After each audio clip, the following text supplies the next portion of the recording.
Now we can start. Okay, ma'am. Okay. Yeah. A very good afternoon to our revered guest speakers, faculty delegates from different colleges, and my fellow colleagues. I welcome you all on day 7th of the AICT sponsored 2-week online faculty development program on exploration of nascent pedagogical tools for updating teachers of pharmacy education. On Saturday, we had a wonderful session by Dr. Payal Dande on digital tools for effective teachings and a workshop on use of WordPress. She apprised us of the latest tools, which will definitely help us in making our presentations, our lectures more presentable and understandable to our students. So, moving ahead today, we have with us Dr. Kanchan Kohli, Director, Research and Publications, Lloyd Institute of Management and Technology, Greater Noida. That is our host institute. A very warm welcome, ma'am. And ma'am will be speaking on bridging the gaps between industry and academia. So, I would first like to briefly introduce ma'am with everybody. Professor Kanchan Kohli is presently the Director in Research and Publications from the host institute, that is Lloyd Institute of Management and Technology. She is an MPharm and PhD in pharmaceutics with a vast teaching and research experience. She was the former professor and head in the Department of Pharmaceutics, Jamia Hamdard. Ma'am has supervised 45 MPharm and 25 PhD theses and has more than 215 papers published in high impact factor journals. She has 2 Indian patents and 1 US patent to her credit. SNEC 30, her patent on curcumin, has been included in the emergency kit of the Defense Research and Development Organization, that is DRDO. Ma'am has received several awards.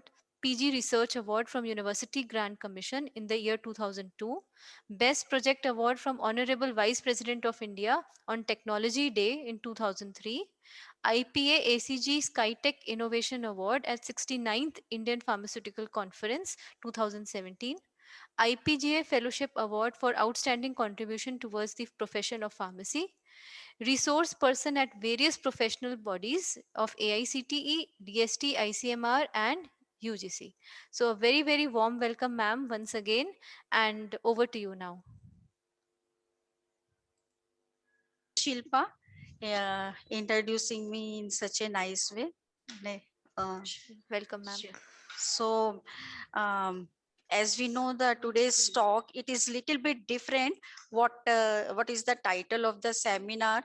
Because I was not little comfortable in that, so I thought it will be useful for all of us that if we'll have this topic, there's the bridging the gap between industry and academia, and this is the need of the hour, and we are all after this, that how we can bridge the gap between industry and academia. What are the positive points institute should have, or industry should have, and what are the positive point that the academia should have? And if we think that we have to bridge the gap, then we both are strong in one way or another way. As a academia, we should not think that we are left behind, and industry people are doing such a wonder thing. It's nothing kind of that. What we are doing, that's very good for us also. Like, we are even working, sometimes working hard as compared to industry people. So that complex should not be there. So for that, we will be talking why we do need that the industry institute interaction should be there, where it is required, and what are the various points why it is lacking, and who should do the first, who should come forward.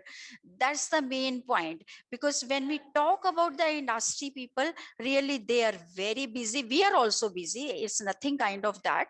But as compared to us, at least in a day, if we want to talk with somebody, we can talk. But industry people, really they don't have a minute to talk, unless until like in the afternoon or in the night when they get free, then only they will be having interaction. But sometimes this type of the interaction is not good also, because some points where we are in hurry to talk, we cannot talk because of this reason. So that means industry is also lacking behind.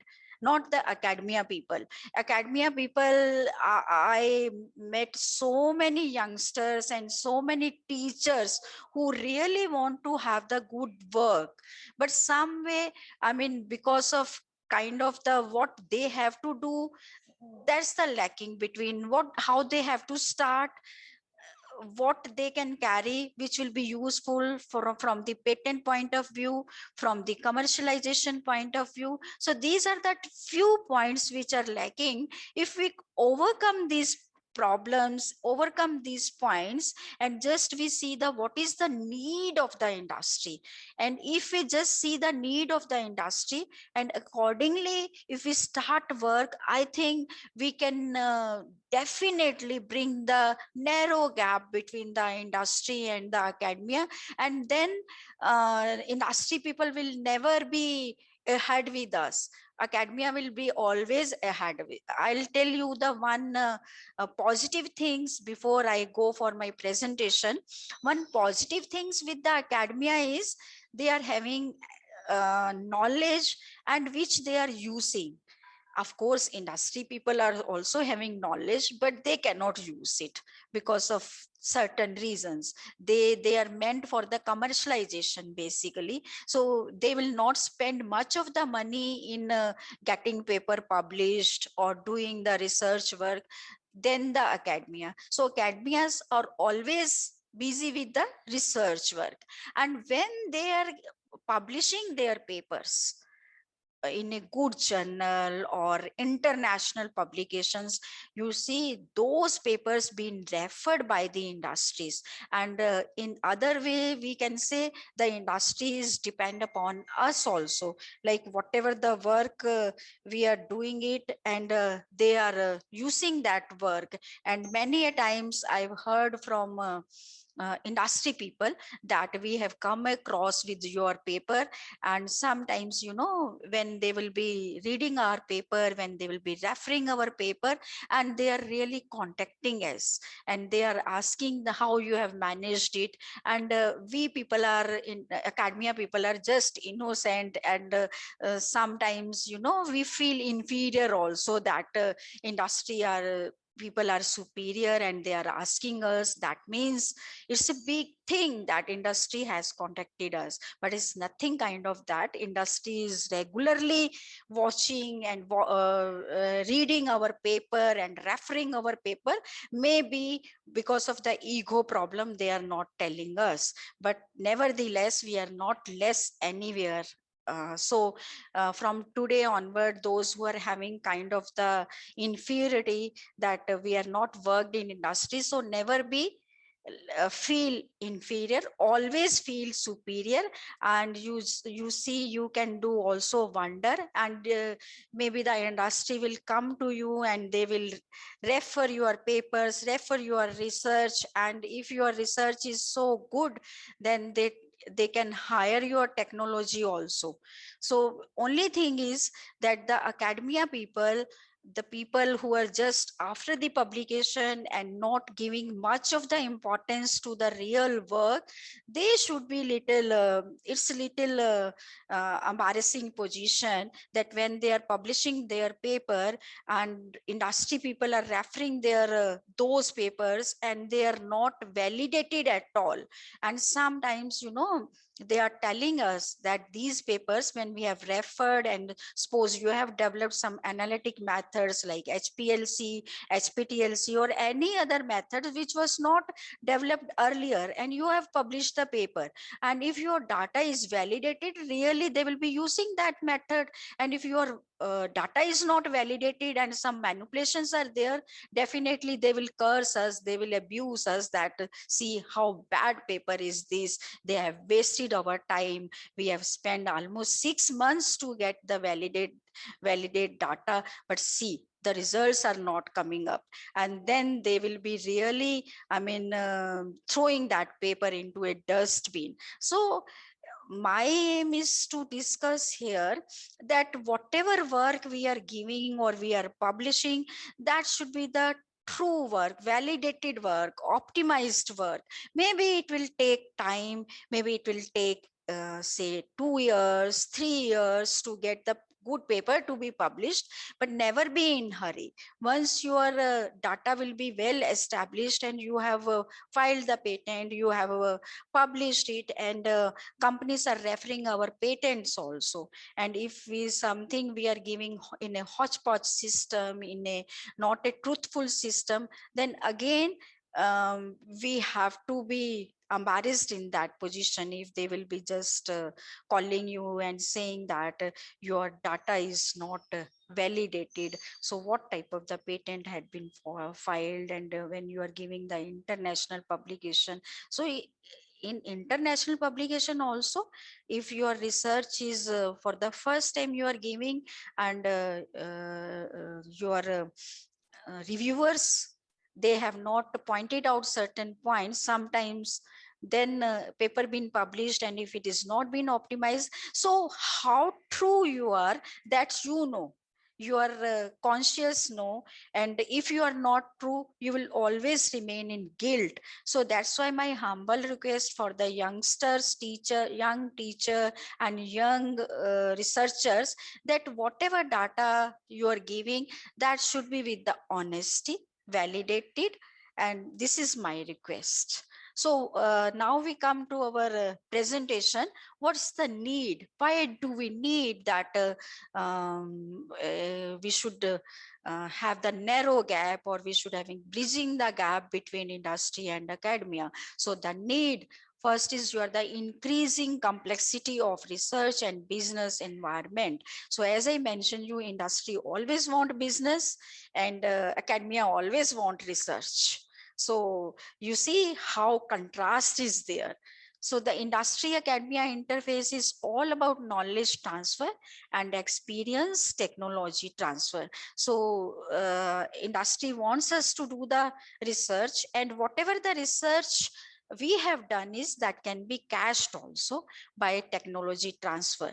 And once you will be transferring your technology, and they don't mind to pay you in a very good way, and then your demand is there.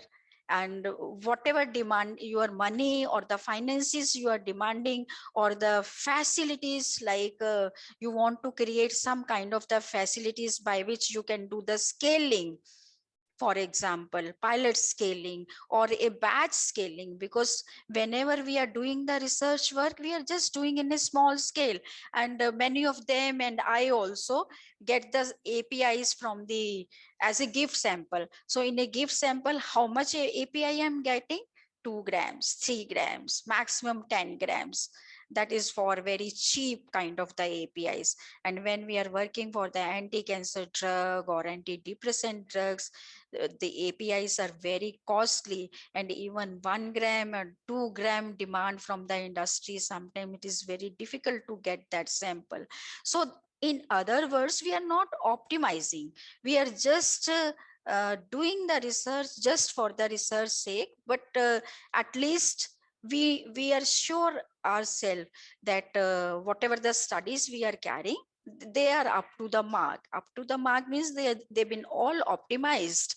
And if suppose in vitro data is there, then nowadays you are finding in vitro data could be can be done in house also. And sometimes we are taking the help of the other well recognized institutes also on the payment base. For example, in vitro data for cancer and for liver problems, even we can have the cell line studies in which we are saving the animals also. And half the way we are sure that where we are lacking, and where in which way we have to go by the cell line studies. And many of the institutes, they may not be having this cell line study provision with them, because they are the maintainers, and other plant structure is little costly, so every institute cannot afford that also.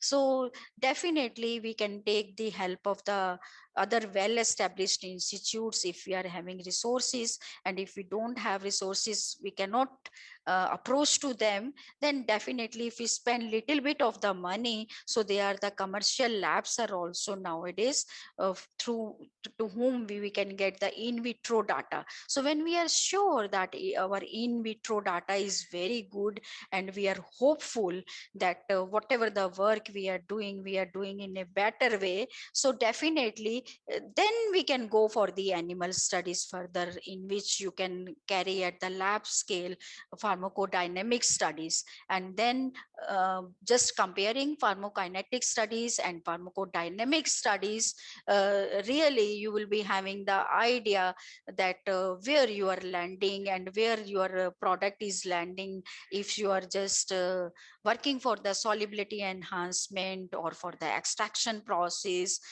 suppose you are working for the solubility enhancement by in vitro studies, you can very well know that where are you now.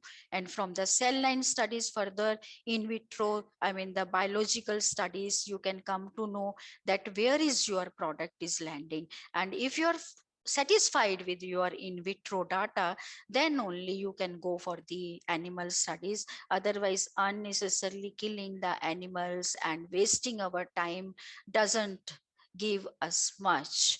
Only thing is for our satisfaction sake that we have gone for the pharmacodynamic studies and pharmacokinetic studies doesn't serve our purpose. So what I will advise, even our animal ethical committees, they have approved the project, but before going for the animal studies, we should have strong in vitro data with us. And even if you want to try with the animals, you just initially take one or two animals in which you can try your samples, uh, and you can just develop the correlation between in vitro and in vivo data. And once again you are satisfied, then you go ahead with the further studies, and taking the animals n is equivalent to 6. That without that, paper publication is also difficult, and our data will also not be validated. So unnecessarily killing the animals and just disturbing them is not a, I mean, the good advice. And just to satisfy ourselves that we have done the dynamic studies also, kinetic study. So this is my kind of the advice, like advice or the suggestion, not even advice, but the some suggestions. Because we are little experienced. Why we are experienced? Because in age wise we are more than you people, so we have spent more time which you are just spending it, and some of them you might have started at the initial level. So if we'll take your suggestion, so I will suggest you, unless until you won't having the sufficient in vitro data, please don't kill the animals, don't go for dynamic studies.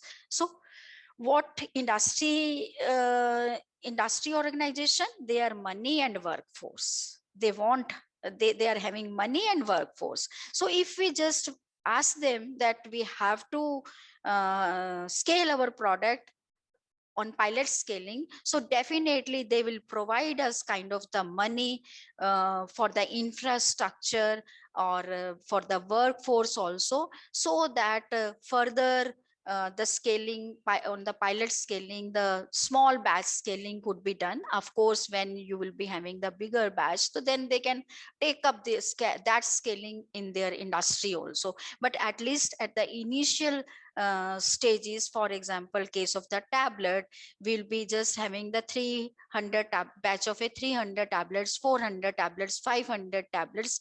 That's little bit scaling. But if you want the more than that, definitely they will take up those samples and those technology in their industry, and they can scale up the things. So that means we have saved their money. We have I mean we have given less money to our for the workforce, spend less money for the workforce as compared to the industry people. So here industry will be benefited, and they will be having the quick kind of the work, because when we talk about the industry people, they are having the many work to do, like kind of documentations which can be saved, which can be done by the other people, and they can have the workforces, like the, say for example, students are there, and the students will also be benefited, and their work could be brought to the level.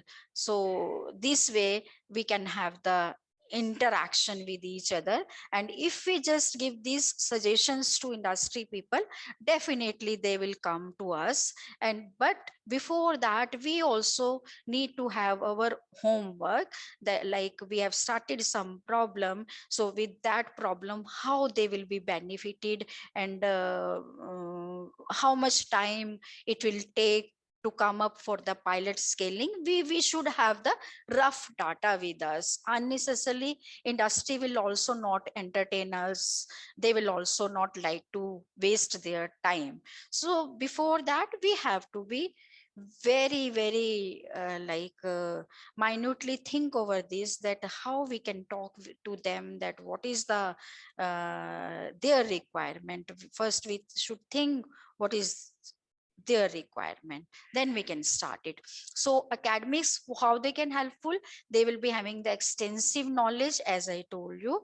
Uh, all the publication, international publications, only academia people are publishing, not the industry. I never come across in which I'd seen paper from the industry they have come up. So only the academics, they are just publishing the international publication, and which been referred by the industries. So extensive knowledge they are having, experts in their respective subjects. As we all know, if I'm from the pharmaceutics, so I'm from the pharmaceutics.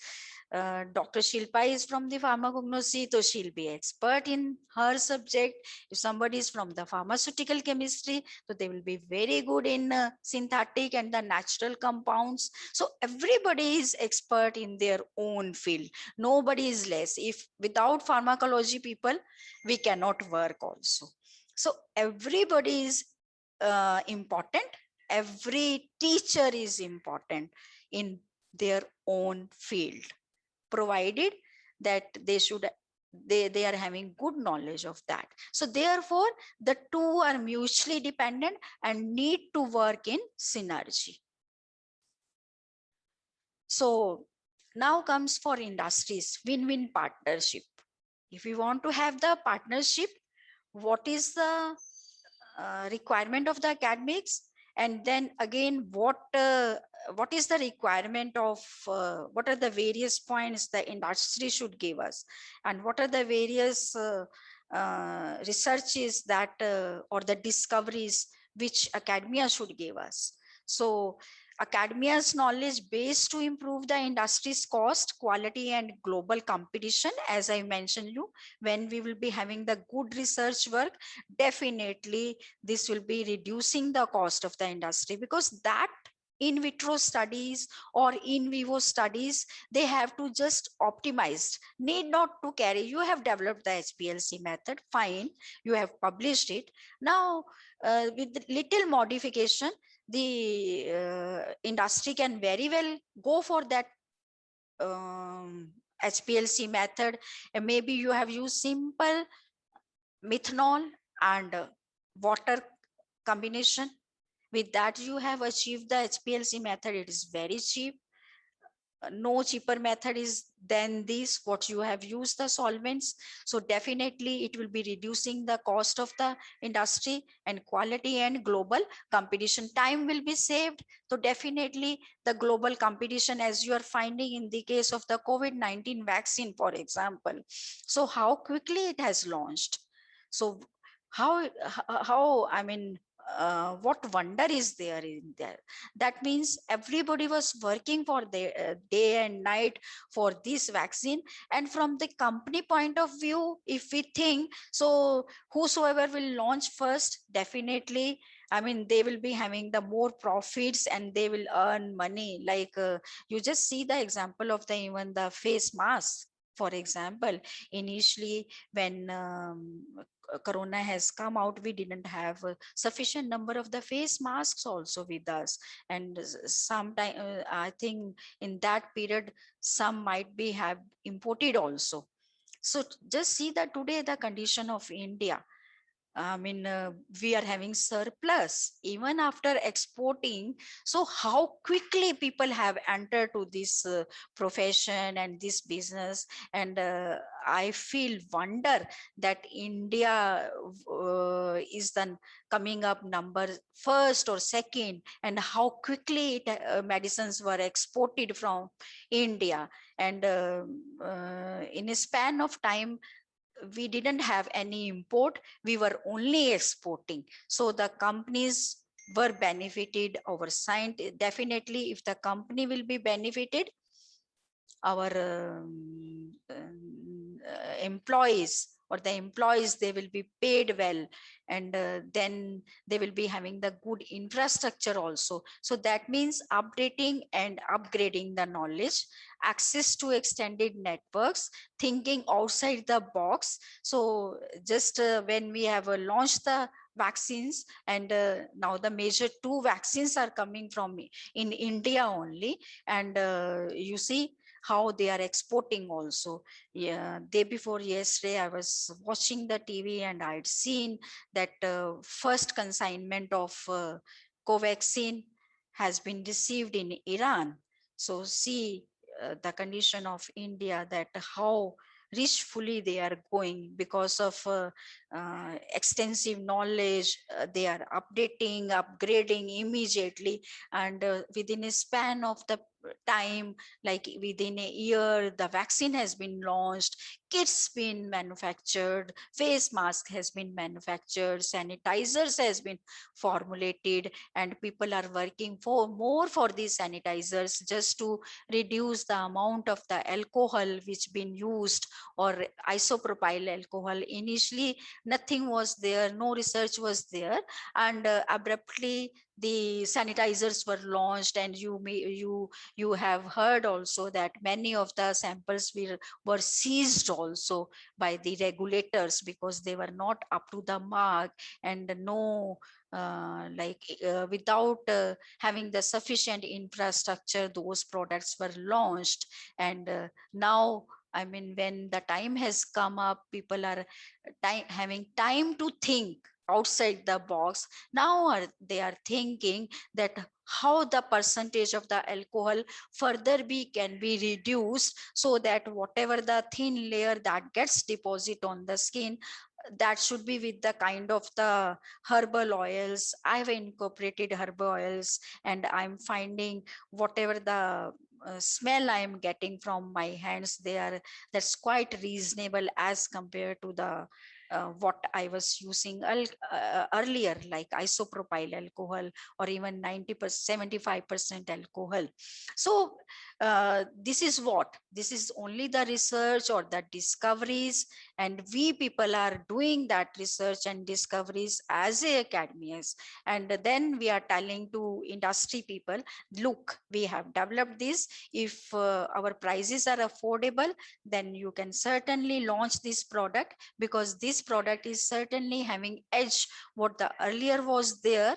I mean, it can reduce the further, we can say, you are the side effects and smell of alcohol, and because ultimately what the vapors will be there in our hand, that they will be sucked off by our lungs.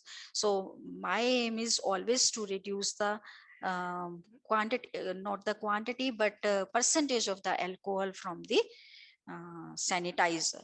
So for this we can work, and definitely the day will come that when we will be having the like your the research studies, or when we are comparing what the product is today and what you have done, if the product is comparable, so definitely cost wise also, action wise also, if product is comparable, why not, you can go to industry and tell them this product has been developed, and just tell them these are the positive points that we have done this as compared to the earlier one, definitely they will like to have and they will listen to you, unless until you will be having the solid data with you. So this is the win-win partnership. So for academics, that is the deepening perspectives of teacher and researchers.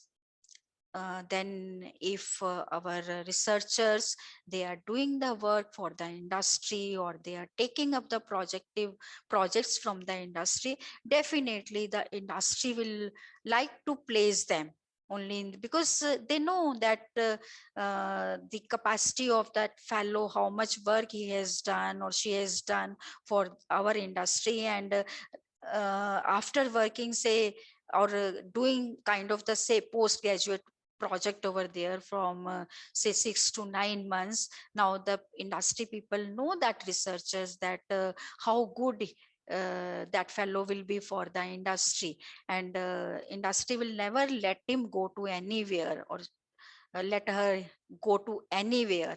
They will definitely like to place those researchers and sometimes the teachers also in their own industries also. And then they are fulfilling their demands from the financial point of view, that sometimes that from the financial point of view, if they are paying less, and now you can bargain also if you have worked in that particular industry, because they will never let you to go for the sake of 1000 or 2000 rupees. They will like to place that researcher or teachers in their company also. So that means it is secure placements, improved curricula. So from for academics, now they know what is the requirement of the industry. So accordingly, and many debates were there earlier also, like whenever the course is formulated, any B form, M form, they are always taking the advice of the industry people also. And you are finding that now the PCI has launched new syllabus, say 2 3 years back. And maybe in coming years they will be revising after 3 years, just taking the feedback. And this time it might not happen because of the COVID, everything is been I mean the paralyzed. Maybe in coming year or after a year you will be having the revised syllabus. And in revised syllabus, every time that in academia people, they are looking that what is the demand of the industry, how we can further improve the industry requirement. And sometime if it is not in the syllabus, and institutes are providing extra to them uh, before what is the in the syllabus, like kind of the relevant skills. And for skills there is no mentioning of that, how we can provide it. But according to the need of the industry, that confidence skills can be provided in an extra way. What is in the syllabus, let it be. But besides this, we can provide them and provide informed career decision making ability. And every time I think all the teachers are doing their institutes also, every teacher want that our placement should be in a better way. And they are giving the best to the students. Of course sometimes the students are not serious, but teachers are, I find everywhere the teachers are very serious to share their knowledge, to give the students so that they can be placed better. And every teacher feels so happy when their researchers, where their students been placed in a I mean the good in a industry, in a MNC with a better emoluments, salary wise also and skill wise also. So for that reason every teacher is working very hard. And when we are discussing with the teacher, and discussing about the projects. So I've never find that any teacher is there who is lazy in doing this work. Everybody suppose this FT program is going on, which is the third program, and I know how much efforts Lloyd teachers are taking for this, conducting this program, organizing various good speakers, so that faculty or our teachers should get good things from the senior one, from the like experience wise also. So definitely, and even uh, whenever it happens, I do listen FDP programs always, because everybody is having its own kind of the skill, and every time I'm listening, or I'm learning one way or other way. So this type of the interactions and organizing these type of the programs, and I'm really congratulating the team of the Lloyd people that this is the third program which been organized by them, and how, I mean, efforts been taken. So now, what were the traditional collaborative conflicts were there that time, even good knowledge was not with the teachers, so industry was always taking the advantage of that, because that time teachers, if you just go beyond 10-15 years uh, back, you will see the teachers were very happy when their paper was published in a good international journal. They were not aware of what could be the confidentiality, what is our rights. Now, I mean, uh, with a like a gap of so many years, that things have come up. So whatever the now the traditional collaborative conflicts were there, they've been sorted out by the way of having IP rights. If I am the say innovator, so I should have the first right, why the industry should have.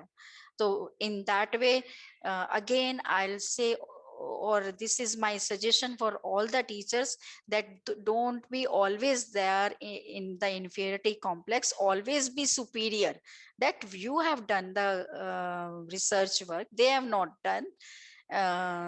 Only thing is that regarding the salary wise or pay wise, definitely, and their work culture is different, our work culture is different. So that way, no inferiority complex should be there. So first thing was there's the confidentiality, and teachers were innocent, they were publishing their paper, and whatever the data was there, that was taken up by the industry. So it was all the benefits were for the industry people, because as I mentioned, you teachers were very happy if they have published paper and given in a good journal, kind of the impact factor 3 and 4, and then their resume was enriched with the publications what we have done also. So that confidentiality was not there, and many were not aware that patent should file first or publication should be done first. But now the everybody is aware that we have to go first the publication first, if our research is like that, so then we have to publish the paper. So first is your the confidentiality, second is your the publishing, and if you are confidentiality and if you are filed the patents for there, then IP rights. So kind of the MOU could be generated between the academia and industry, just to have the IP rights. Both should have the rights. And then in MOU, the different way the agreements can be done depending upon the institute and the industry, what royalty they want to take, who wants to have the more royalty, whether industry wants to have or researcher wants to have, then how many people from the academias were involved, everybody is having the equal right. So different mindsets are there. So academia, fundamental research, and industry is the development, because we cannot develop the product because of lack of infrastructure and other regulatory requirements. Only industry can launch the product, we can only give the advice. And that I have given you so much data that we should have the equal rights, IP rights. That MOU could be there, in which we can have the rights from the academias also and industry also. Once this structure will be acceptable by both industry and academia, that means you have brought the narrow gap between the industry and academia, and you have bridging the gap between industry and academia in that way. So this is my, I mean, kind of from my experience, I'm telling you the things, and this happens so also. So like the promotions, how we are promoting, how we are promoting ourselves, how we are promoting our institute, and then we can have the kind of the collaborations with the industry. If we'll just promote ourselves, promote our institute, then only this gap could be narrowed. Otherwise they will think what academia people are doing, they are just taking the class and taking lunch, and in the evening just picking up their bag and just leaving, and then early morning again morning they are coming up, they don't have any idea, or they are just taking class, taking attendance, that's it, they're passing the time. But if you just look to yourself, look to researchers, it's nothing kind of that. So they are living in myths, industry people are living in myths, they don't understand that how hard work we people are doing. Even we when we go to home even early, we are thinking, always thinking that how we can work tomorrow, for what will be the tomorrow work will be there, how we can guide the students, how we can plan for the various kind of the research work which could give us the novelty. So planning is also requires literature, full literature survey. Sometime we need to have the literature survey for 2 months, 2 to 3 months, for just to plan the work. And sometimes our plannings are also failed also. And we have to change our plans also, failed because of kind of what API you have thought, you may not be able to get it. The people who have promised you to provide the API, but then they have backed out. Now where you will land now, again you have to spend 1 2 months to procure that API for conducting the work. That means your 3 to 4 months have been already wasted. Now you will be having a very short time left. So what you will plan now in hurriedly, sometimes you don't think much. So we student has to finish the research work in a particular time period, so you left with no option but to give the any kind of the problem to the student without spending so much time which you have spent earlier and which you have wasted. So sometimes failures are also there, not always the success is there, but some kind of the, but failures are very, if you just compare with the success and the failure rates are negligible. In that way it happens only once or twice, not always, but always 90% we are secure that whatever the problems we have discussed from the industry point of view, we will get success. So again, kind of little advice from me that whenever we are going for the literature survey, we should go for in a such a way that we must be sure that whatever work we are doing is providing us kind of the novel work. Not by sometimes, I feel get up very upset. Students just, they will come to me and they will tell us that ma'am, this polymers was not used earlier, now we have used this polymer, So now this kind of the work is novel, we are doing for the first time. So that way I really get upset, because just changing the polymer, you are replacing your problems. And I tell them, I advise them, do you think industry people were not intelligent enough to use that polymers which you have used now? They don't have any answer. I just asked them the cost of the polymers which was used earlier by the industry, and why you are replacing that polymer simply that was not used and you are using. This is not a research according to me. We should know. Even, I mean, if I find that polymer which you are using now, it is cheaper than what the earlier been used, I'll be really appreciate that point. But without having kind of the reasons why you are changing, because कि वो use नहीं था, research papers देखे उसमें किसी ने use नहीं किया था, हमने इसलिए इसको यूज कर लिया. For example I will give you the example of one polymer PLGA, and that is very costly, like maybe in lakhs of the rupees we are getting 10 grams or like that, maybe little less. But when we talk about the industry wise, it is very costly. And that polymer is patented one by the industry, so we will get by the name of the PLG only. And definitely the products which been patented, now the industry is earning whatever they want, whatever the price they want to have. But advantage of PLGA is, I mean, whatever the way is there, it will increase the solubility, that we know. But they will say that हमने PLGA use किया और हमारी solubility इतनी आ गई, हमारी bioavailability इतनी आ गई. Then I ask the simple thing कि आपने इसका cost देखा? नहीं मैम, वो cost तो उनको पता ही नहीं होता, because sometimes we people are getting as a gift sample, and without even faculty is not bothering about the cost, and the students को तो बताना ही पड़ता है. So this is again request that for the faculty, that even you want to work for a novel preparation, you should know the cost of the polymers also which you are using.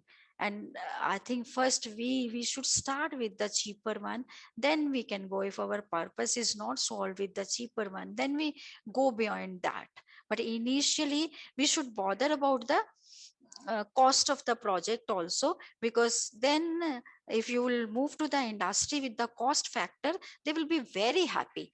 If you will say that we have reduced the cost of the preparation, a different type of the smile will be there on the researchers, different type of the behavior you will be getting from them, because you have done such a novel work for them, that you have reduced the cost of the preparation. What they want the reduction, always reduction, reduction, reduction. And if you are giving the same kind of the data profile with that reducing the price, तो वो तो आपको बिल्कुल आसमान पे भी ले जा सकते हैं कि आपने तो बहुत अच्छा काम कर दिया इंडस्ट्री के लिए. What we want, so that is the visits of the, for that reason, visits of the staff members to various industry, so that you will be having the good connection with the industry people. And by that time you will know the people with whom you have to interact. Sometimes even we don't know with whom we have to interact. We place our request, we just put the email to HR, but sometimes they are also not forwarding to, or even they are just throwing it in a dustbin or in spam only, because they don't have time to see it. And if we know, when we are having the visit to the industry, we know particularly the staff members who are responsible for the type of the work which we want to carry, and or which you have already doing the work, and who are the people really to whom you can consult. If you know personally, then the things will be you can carry the things in much better way as compared to putting mails we are putting because we don't know anybody over there. तो हम क्या करते हैं कि mail डाल देते हैं भाई. अब वो mail का sometimes we are getting the reply and for many months we are not getting reply, we are just sending the reminders, still no reply is there. So how much time academia people are wasting just to interact with the industry people. So it's better if staff members, they will be having to the various industry visit along with along with students. That will definitely give them strong edge and further carrying their research work, because they can directly consult them that what type of the work we can carry out and what is your requirement, what industry wants from us. They will sometimes tell you the problem that we want to have improve the solubility of one particular product, so they will provide you the API also. And if you need kind of the other excipients or the other facilities like kind of the analytic method, they will provide you, and I am pretty sure that in that way they will help you. But just putting up the mails, nobody will help us. So this is again kind of the sincere suggestions for the uh, teachers who are really involved with the research, that try to develop the contacts with the kind of the industry people. Maybe they are from your institutes already been placed there, or through some other people, but try to build the good relations with them. And I feel that because of these relations you can improve yourself in kind of the research work which you want to carry. So even if you have planned the work and you want to carry, if you can have words with industry people that look here, we have planned this work, shall we go ahead with this work, is it useful? And definitely if you know them personally, or you have developed the relations, they will help you out. And I don't have any hitch that nobody will help you. They will all help you, provided we should be helped. So for that reason, we should have the strong data with us. So then we will be having the professional consultancy by the faculty to industry. So if we'll having a good labs with us, and we ask the industry people that give us the small projects which you are otherwise which you have to spend a lot of money in your industry, you will be paying much more salary to your people, and they will not be giving that type of the work which we can give to you. So definitely they will come to you, and by that way you will be having the, because always whosoever principal investigator is there, sorry, he or she should be benefited financially. Industry is paying good, and the institute which you are attached, they will pay you kind of percentage, maybe 30%, maybe 40%. It all depends. So whatever I mean the partnership you have decided earlier, if they will carry your work, then we can plan joint research programs.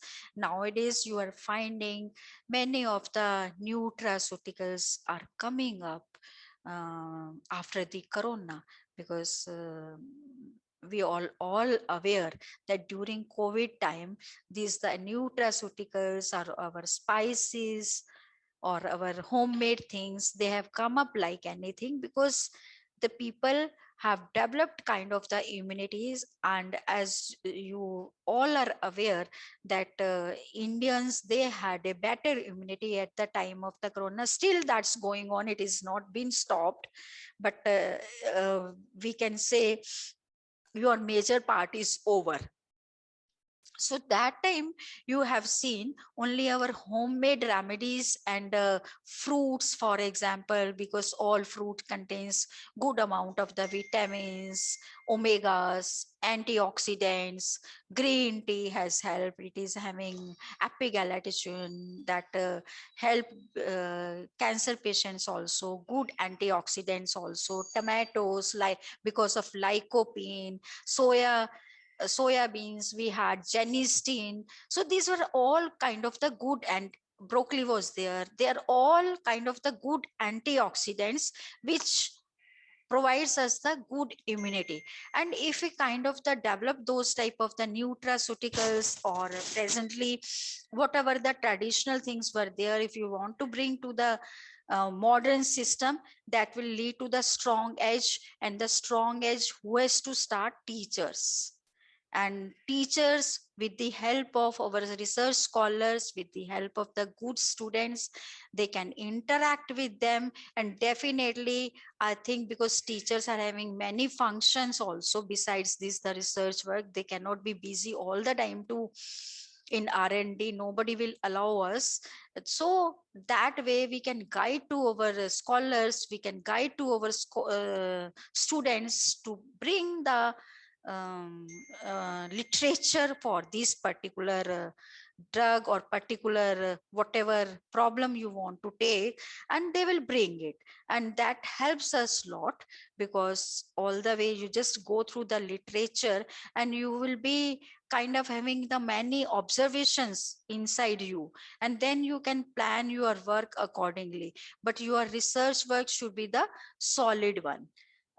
Sorry, literature should be the solid one. And as I mentioned you earlier also, that literature should given be the first priority. It should be have like 2 to 3 months of the survey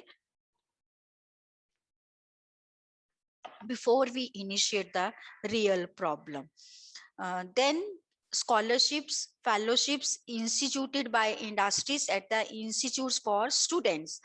um, when kind of 5-10 years back, if you Jubilant is also nowadays even providing. Earlier, Ranbaxy, many internet your multinational companies, they were providing these scholarships for the students who are really kind of don't have any fellowship from the other place, like non-GPAT students. They never had a scholarship. MPharm students particularly I am talking, and even in PhD also, many of our scholars, they don't have kind of the fellowship with them. And some are really from the poor background. Even their parents, although they are very intelligent, but because of this problem, because of the financial problems, they sometimes they want to carry a good research work. Because of the financial problem, they are not. So in that event, if you just request to the industry that on behalf of the institute, we are providing these students to you, who are required, who will be needing kind of the M pharmacy or the degree, because the degree will never be provided by the industry. It will be always provided by the institute. So that's why both interaction is required, industry, institute. If you just give them suggestion, we write them letter that this is a this particular student, or she is a very good student and very intelligent student, very hardworking student. Just a letter of appreciation we can give to the student, and we can interact with the industry. Definitely they are providing sufficient amount of the scholarship by which the student can work, like 20,000, 25,000. This amount is even better than what if they are not having anything. At least by this amount they can provide the fees of their course, even if they are carrying MPharm, PhD. So at least they can give fees. From rest they can arrange it from the sources. But at least to the some extent they will be comfortable. So once the student will be comfortable or our scholars are comfortable, they definitely they are giving us something. Maybe that we are not appreciating, we should appreciate them, that without scholarship, without scholars, it is really difficult to work. If we will be having the good scholars, definitely industry will like to interact us when we are providing the good data to them. So then we are having the practical training of students in industries. So many of them, many teachers, they are working very hard during their course of studies, like after when they have given second semester exam, fourth semester exam, they should have the kind of the practical training with them, and they are placing, they are approaching, teachers are helping them, and teachers are writing letters to the various industry that please, these many number of the students are there, if kind of the good training would be given, it will be obliged. So this type of training program we can, teachers can organize for the industry, in the industry, and industry will never kind of invite them, but we have to take again the initiations and we have to approach the industry in a good way. Then definitely industry people are also helping, because when industry people are telling this data to government that we are helping the students for the training program, so their industry will also be helped by one or the other way by the government, maybe tax relaxation, or maybe in the promotion of sale, kind of they will be benefited. So it is again, we are not understanding, it is again the mutual benefit for the students also, for the industry also, and for the teachers also, because whatever the students are doing over there, they are giving back to us in the form of thesis, in the form of the research publications, because as a teacher we cannot do all the things by ourselves. So we have like kind of the teamwork by which we can have the good publications, good patents, and the research cannot be done in isolation. We have to involve, as you are finding, without mm, pharmacology work, paper will not be published. Nobody will like our research only giving in vitro data, nobody will like it. Similarly, if you are carrying kind of the synthetic work, natural work, if you are not having HPLC, not having LCMS studies or your NMR studies, again nobody will like to have your data. So how you can get these studies to be done? Not a single institute is there which are providing all the studies together. We have to take the help of the other industries, maybe form of we are paying them, or we are just getting it done by our relations. So that's the another thing, but we have to take the mutual help. So this is again the teamwork which we are doing in our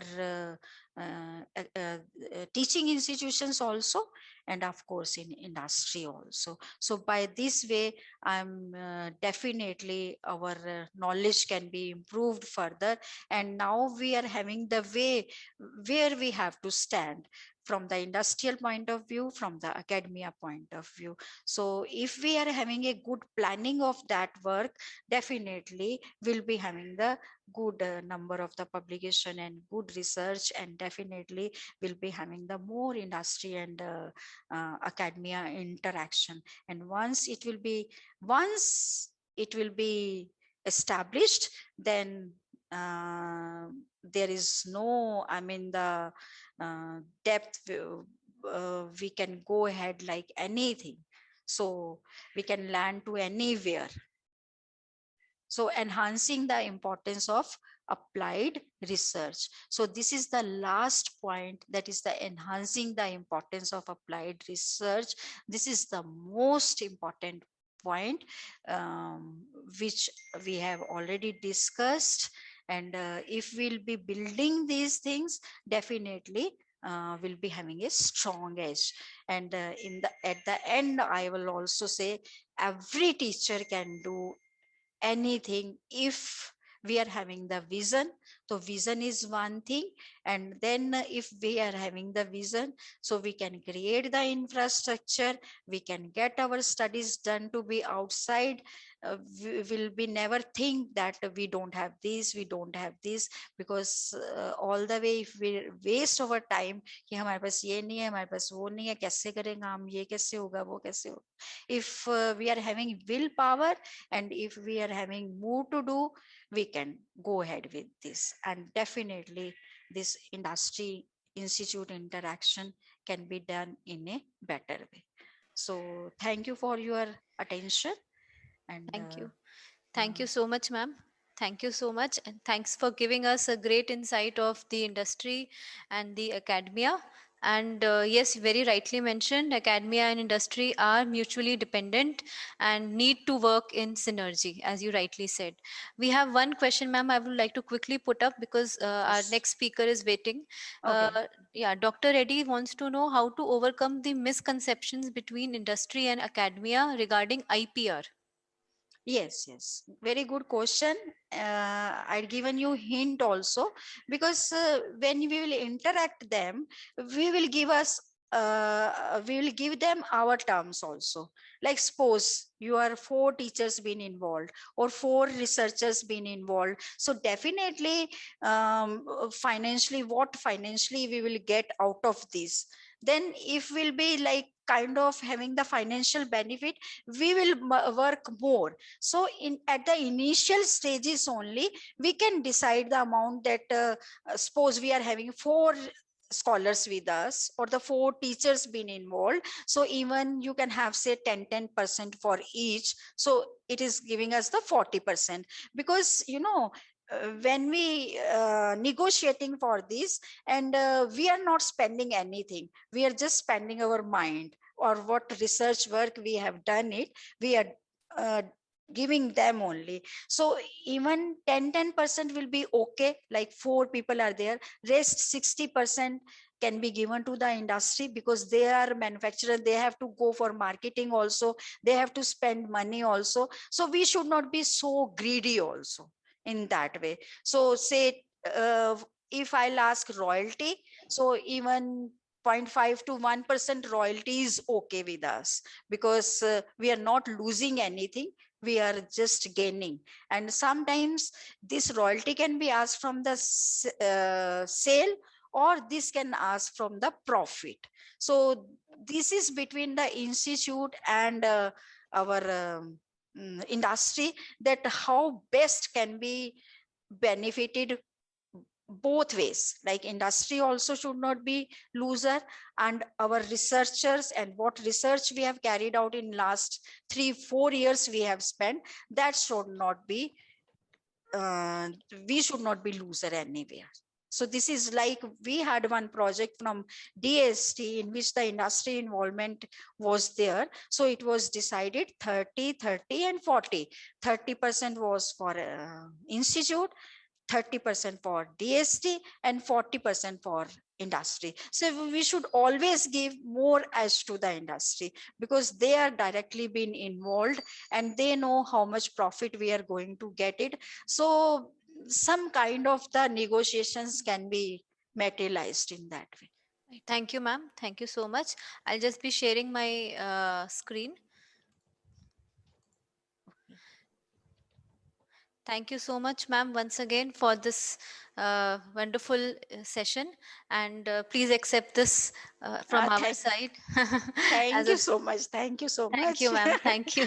I'm your internal member Yes, ma'am. only. Just So a small token of gesture, ma'am. Thank you so much once again.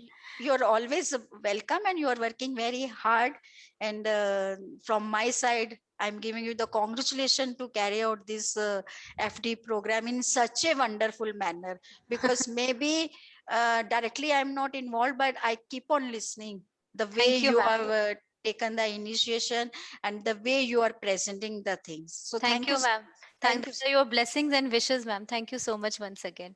So, this was ma'am. And now moving ahead to our next technical session.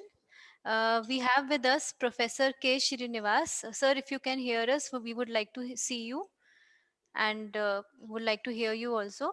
Am I audible to you, sir? Of course, perfectly all right. Yeah. I've been listening last till 1 o'clock. Yeah, Yeah. yeah, yeah. I could see that. Thank you so much, sir. And our next session will be taken by Professor K. Srinivas, Head ICT and Project Management Unit, National Institute of Educational Planning and Administration, Government of India, New Delhi. We welcome you, sir, and thank you so much for taking out time from your busy schedule. Sir will be speaking on building the competencies of teachers for blended learning environment, a step-by-step approach. So, just a brief profile of sir I would like to read. Professor K. Srinivas. And Yes, Miss Dr. Shilpa, yes, sir. already certain important time was lost. Okay, So okay. my request is just leave it, and I'll my lecture itself will convey all the message. Okay, sir. Thank you so much, sir. I'll just stop sharing my screen. Yeah, Yeah, yeah, yeah. That's all. That's all. Let me. right, sir. Uh, Friends, I think good afternoon to you all, and I express my sincere gratitude to the organizers for providing me this opportunity to interact with you all. I work for NEPA, a Government of India Ministry of Education institution located in Delhi. Um, of course, I have been watching the entire sessions, the timetable of the entire sessions. Uh, so I thought maybe this could be an important session for you all because, um, of course, we have teaching is our is it, madam? Am I audible to all of you? Oh, Yes, sir. Perfectly audible. perfectly audible. No, I'm not getting that screen sharing. Okay, fine, fine. It's there. It's there. Yes, we all of us are teachers basically, and of course, along with the teaching, we do research. Along with the research, we do consultancy. Along with the teaching, research, consultancy, and of course, we support many state and central government institutions. That's what the profile which all of us have been doing it. So our main objective is teaching. And you know very well that there are so many initiatives Government of India has started, even the state governments also started. And basically, I agreed to come in this workshop because of the two important reasons. Number one, um, to provide that insights to you, number one. And second important thing is, I welcome all of you, whatever the capacity you are, you please come and join that the wonderful Government of India program called MOOCs. So everybody is interested. Even almost for last, especially last 1 year, since 1st March to till today morning, uh, I've been spending more than 8 to 10 hours on this particular aspect only. People interest is different, and preparing to the requirements are different. People have been saying, no, no, no, we have been teaching online, we have been conducting classes online, we have been doing this, we have been doing that. If everything is happening that way, why are we not getting the kind of the quality courses which are not coming out? So there may be something somewhere is missing. That's one part. So I come here with the two important objectives. One is immediate objective, another one is a long-term objective.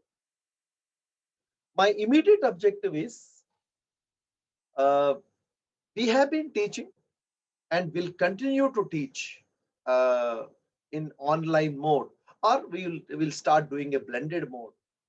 Many of you must have aware that new educational policy is already there, and the government already made some implementation strategies. I'm there in many such committees, so that's what I just want to brief you few of the things. In the implementation strategies, one of the implementation strategies to teach in a blended mode. That's one of the point which was asked by. So the issue in this regard would be how do we,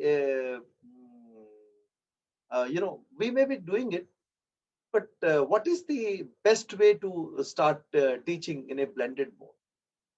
So what is this blended mode of environment? Number one. And so how do we bring the quality? Gunvatta aisa cheez hai. Without that, things cannot happen. And not only the Gunvatta, Navachar bhi, because we want to see a lot of innovations also has to happen over there. That is first part of it. My long-term objective is I wish and pray and also support the faculty members who are attending this workshop should submit a good quality proposal through to the Swayam teams. There are so many programs are there that are coming up. And people will be saying that, no, I am from this institution, I am from that institution, I don't have the qualification. What is important for us here is, if you could able to do all these things in a more systematic manner, and joining a Swayam initiative is not a big issue at all. So how do we approach that? That is my first objective of the long term. The second important objective in the long-term plan is, you all must be knowing that Government of India have identified 100 institutions on the basis of their NAAC score to offer some of their conventional courses in online mode. Your institutions could be one among them. So many of us knows that, no, we know the ecosystem of the MOOCs. First and foremost thing, how do we approaching that ecosystem? That's first point. The second important point is UGC, 100 Distant Educational Council. And even I heard that even Medical Council, and of course your Pharmacy Council, and there are all of them will be coming into one ambit, and probably in a 6 to 8 months time. So they are also looking for the prospective institutions offering their proposals.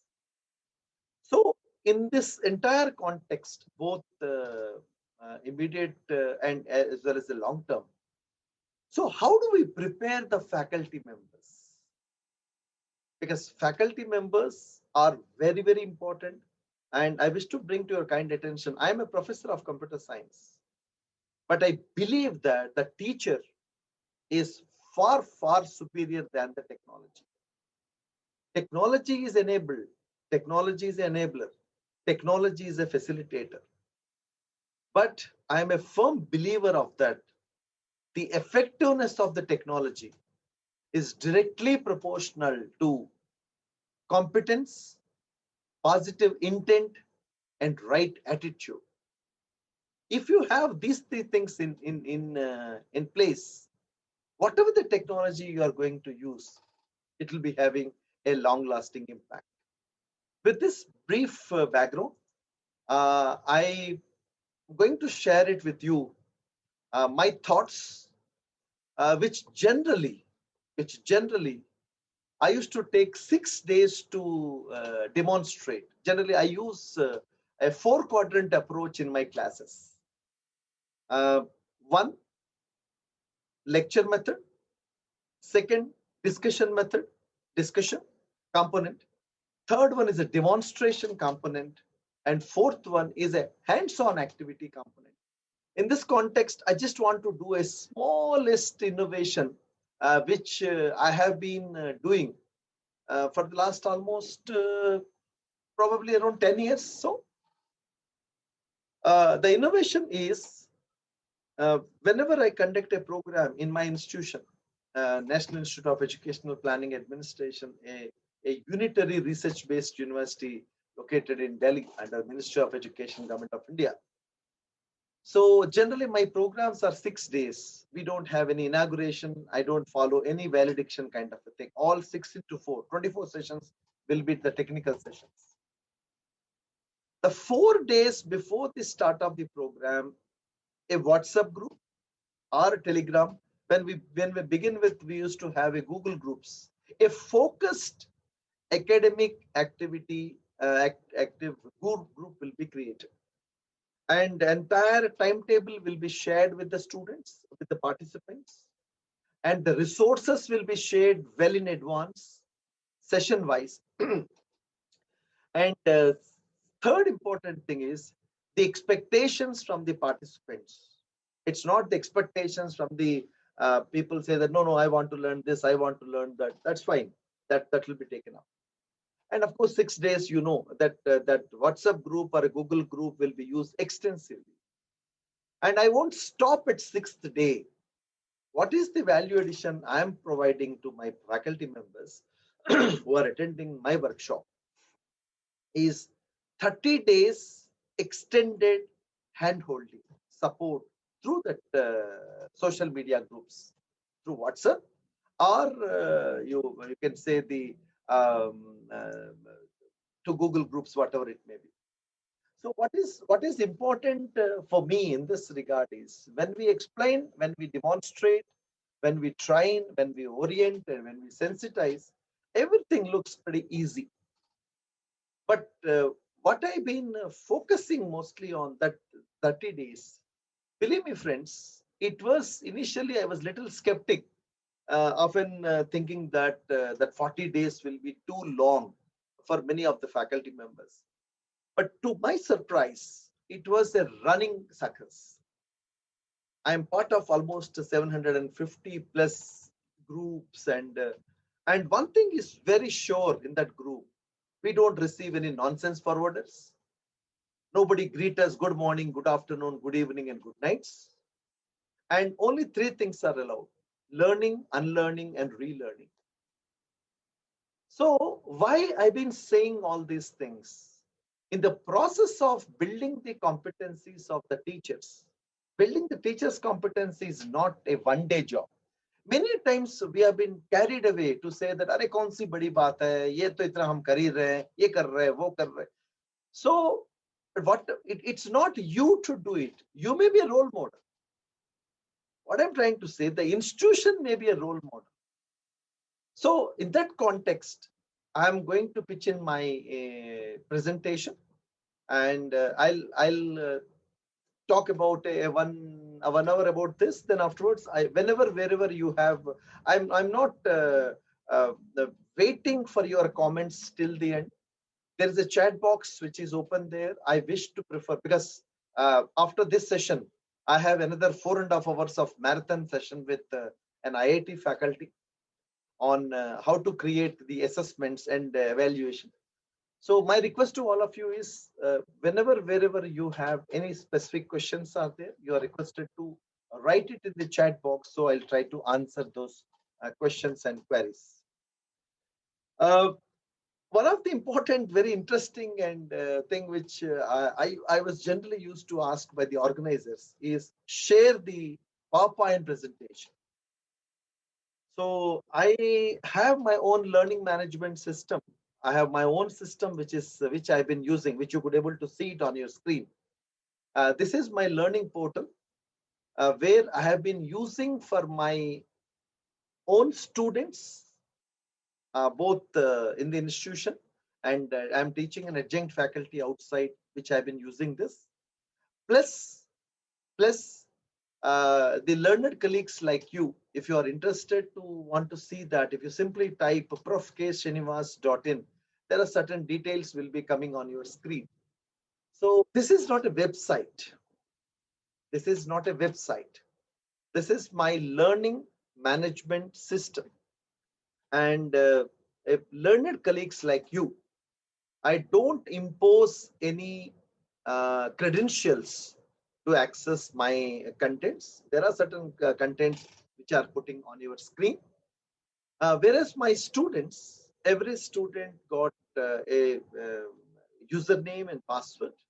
They have been enrolled in a course, and this is a scheduled course, and they have certain expectations to follow, expectations to do, and they have certain rules and regulations they have to follow this. So this is my asynchronous learning platform, or my learning management system. Okay, for which I've been using for the last more than 14 years. But how it is supported, I have been, as I mentioned to you, I have been using for quite some time. But how currently in the this pandemic time, how this is being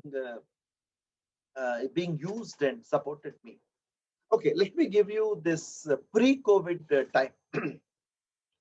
So whatever the paper which has been, I was asked to teach, I divide the paper into several weeks, number one. And of course, the objectives and the expected outcomes were spread across these several weeks. And so my interacting my students, I'm having two components. Number one, face-to-face classroom interaction, which was supported by extended support, extended support through this learning management system. It's a two-component thing. And week wise, topic wise, and the content will be shared with the students, and with a rider that if they have any specific material, if they have any specific material to be shared, or if they want something, a quality material is available, quality resources available, they can free to contest me. I think I must tell you that it's being happening on a regular basis. Students are always bringing. So that kind of a apanapan we brought in that course. It is not your course. It is not my course. It is our course. The second point is I could able to successfully, and I'm a firm believer of pedagogy first approach, and supported by the ICT tools, not like the other way around. Whatever I do, it should support to my pedagogy, and so that it could be able to work on this. And students will be engaged before the class, students will be engaged after the class, and there will be a proper connectivity between the theory and the practical part. Of course, the papers which I've been teaching are practical in nature, so they had to spend the time on the labs, computer labs. So with all simulations and lot of things need to be done. And I could able to, this was the pre-COVID time. And one more important thing, before the start of that semester, one important thing which I used to ensure with my students is I spend at least the first 10 days clearing them very clearly what are my expectations and what they were expected to do. And whatever things are there, I will clearly take them, demonstrate them, and giving with a valid proof of evidence. That was the pre-COVID time. And when the COVID, when the Corona time, the lockdown has been announced, only one change has been happened. And number one is the face-to-face classes was replaced by the virtual interaction with the students through sometimes Google Zoom or Google Meet. Mostly we have been part of the Google Meet because since we are all associated with G Suite for education. And then so the changeover was so smooth, and we could able to conduct the internal assessments, we could able to conduct the external assessments, and engagement of the students were so hectic. So all these things have been happened over there. Now, why I've been saying that, it is a very simple, because since we have been using all these things, but it was not so simple because for those people. So this is where I am pitching is what all competencies are required to be done to be do this. You all know very well, and there is one more dimension to this to this picture which I am showing on your screen. Earlier, whatever we have been teaching within the four walls of the classroom, probably the head of the department, the dean or the vice chancellor or the principal must be knowing it. Now everyone and every family member of our students or their spouse, they could able to know that how we have been teaching. And at the same time, they are looking for our and there are many competencies required, they need to be done. And it looks pretty simple. And first important thing is how to manage the webcam. Many times people does not know how to manage the webcam. And today morning I was attending one workshop and delivering a lecture. And children are suddenly coming. कुत्ता भौंकता है, पिल्ली म्याऊं करता है, चाचा जी, ताऊ जी, ताई जी, पूरा दुनिया भर के लोग कैमरा के सामने आके, and you know, that of course it's a innocence and ignorance act. People are showing the entire family, and वो कैमरा को लेके मोबाइल फोन को लेके पूरा पूरा घर घूम रहे हैं, बगीचे घूम रहे हैं, और पता नहीं कहाँ-कहाँ इसको लेके जा रहे हैं. People should know how to manage this. So these things need to be told, and it's not automatic. It's never be automatic because we never taught in that manner. And what are the other things? The language and the command, the confidence, all these things matters. It's not only your subject expertise. Recently in one of my own program, if a professor called me in the evening, he said, "Sir, I have around 100 articles in the peer-reviewed journals. I have been teaching for the last 45 years, but somehow I couldn't able to manage the." I said, "Sir, your peer-reviewed journal articles, publications in the peer-reviewed journal articles, and your 40 years of teaching experience in a captive environment is not supporting here. Definitely will not support. To the certain extent, it can go because you have to mold yourself. Because what has been told, and very another biggest problem, faculty members have started saying that I am speaking to the walls, I am speaking to the wall. We always started with a negative note. No, I am not speaking to the walls. Approximately 95 participants are there in this workshop, barring myself. And there are 94 are there. I wish everybody is listening. I wish everyone is listening. If you do not have that kind of a confidence, you cannot be a teacher. Because when we all join the teaching profession, understand carefully, we were told teaching is an art, teaching is a science, teaching is both. You need to have a different passion. जज्बा चाहिए पढ़ाने के लिए. और एक छोटी सी बात बता रहा हूँ, क्योंकि आजकल तो सारे वर्क फ्रॉम होम ही चल रहे हैं. हमारी यूनिवर्सिटी अभी तक बहुत कम टाइम खुली है. अभी तो हम आए नहीं, कभी कभार आ रहे हैं.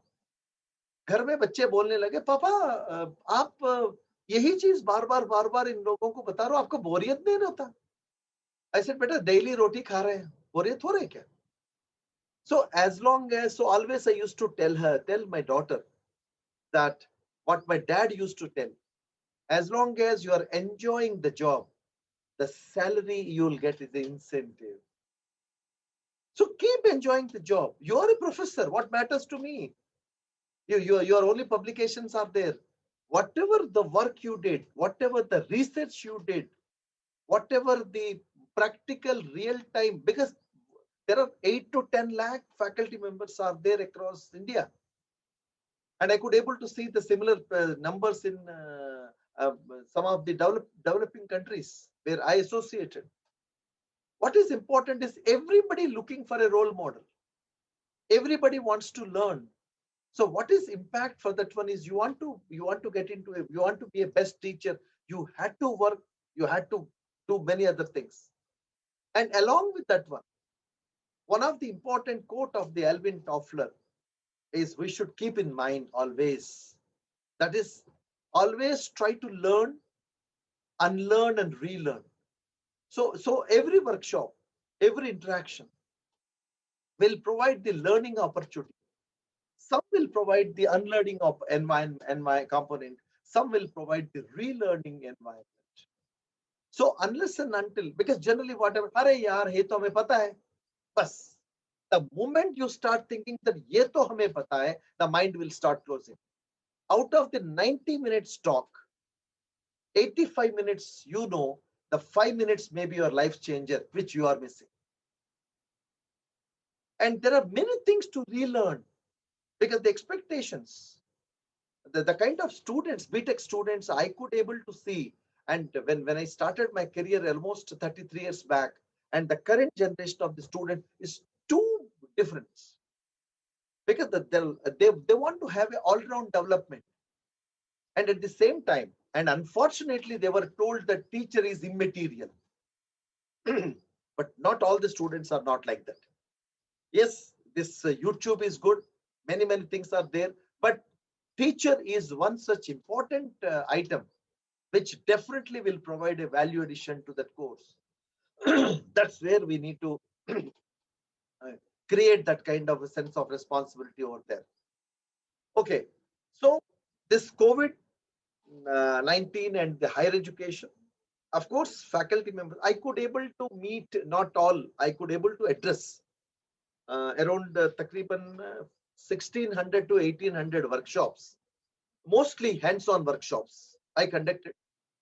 And approximately I could able to meet 33,000 faculty members, 33,000, 33,000 from sciences, social sciences, humanities, law, medical, engineering. Medical is also very important because there is a good section of people I could able to address, the doctors and many other paramedical staff and all. And they want this online teaching orientation. So one thing what we have noticed that people are keen to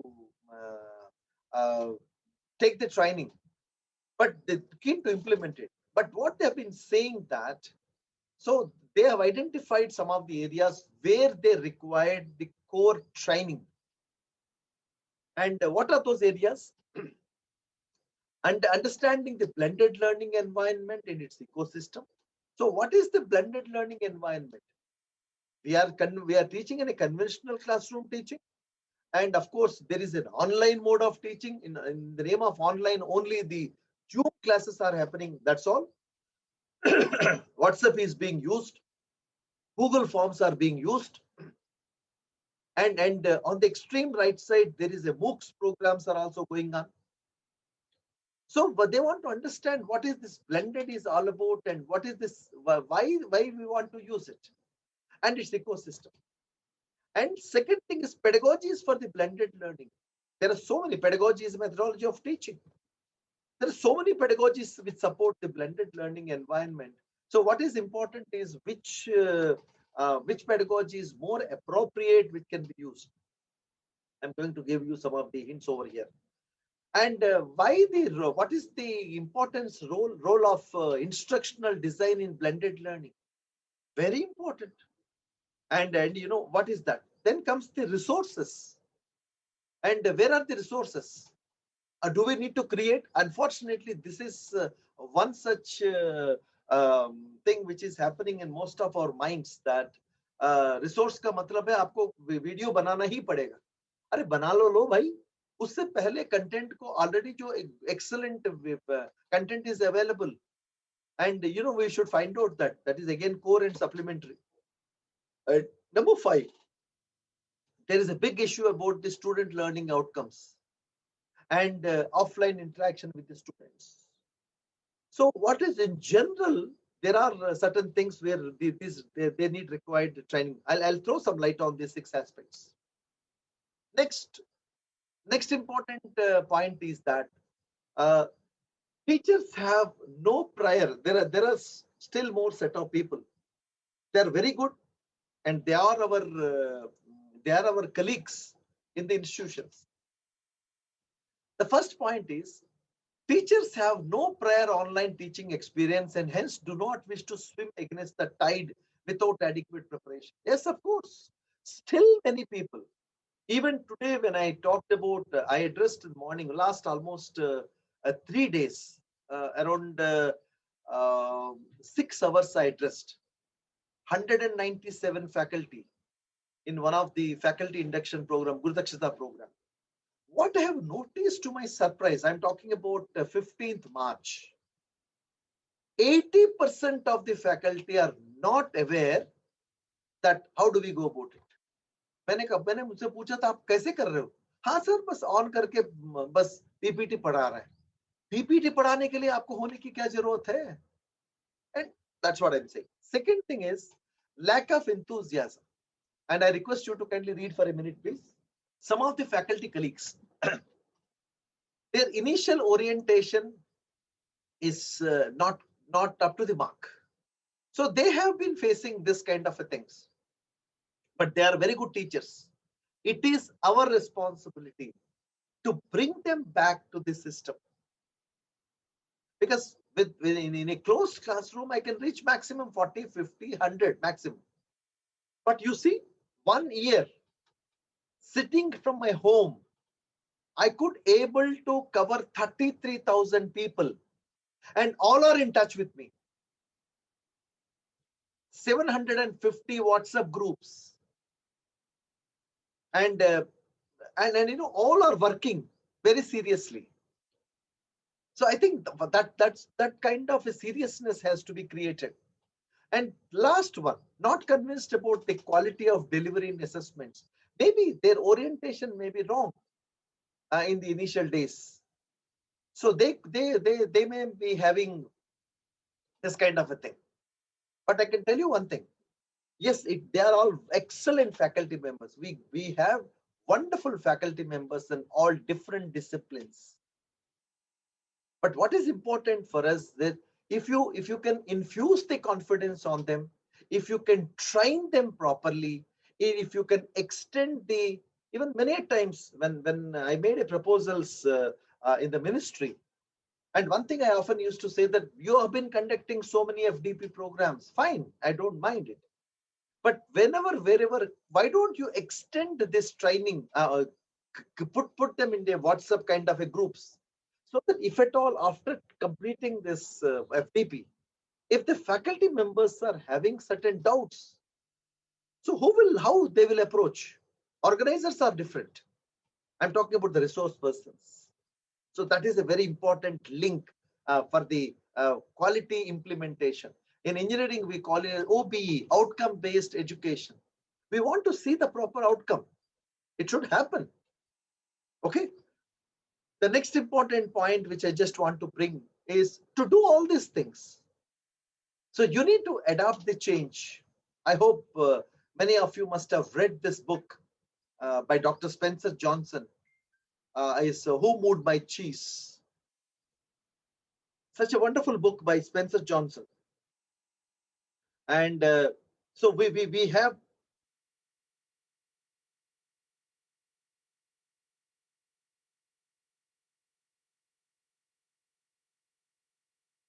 and this is a very important part of it.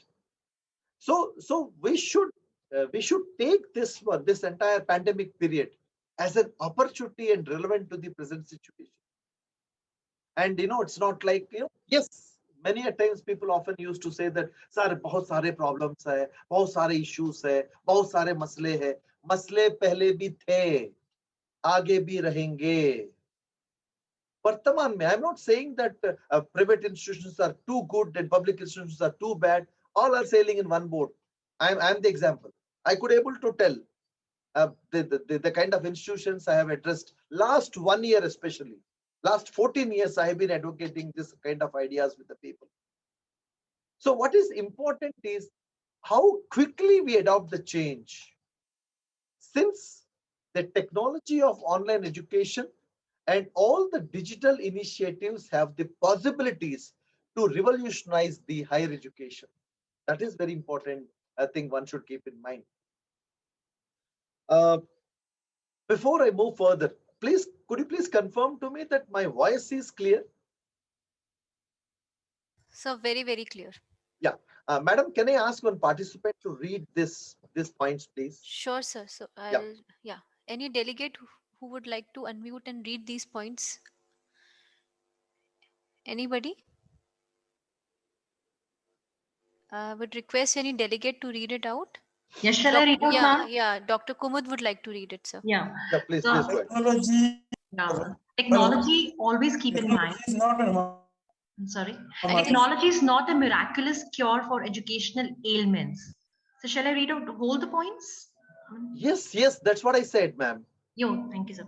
The effectiveness of technology is directly proportional to competence, intent, and attitude of user. Technology is like antibiotics. Right dose is helpful, wrong dose harmful.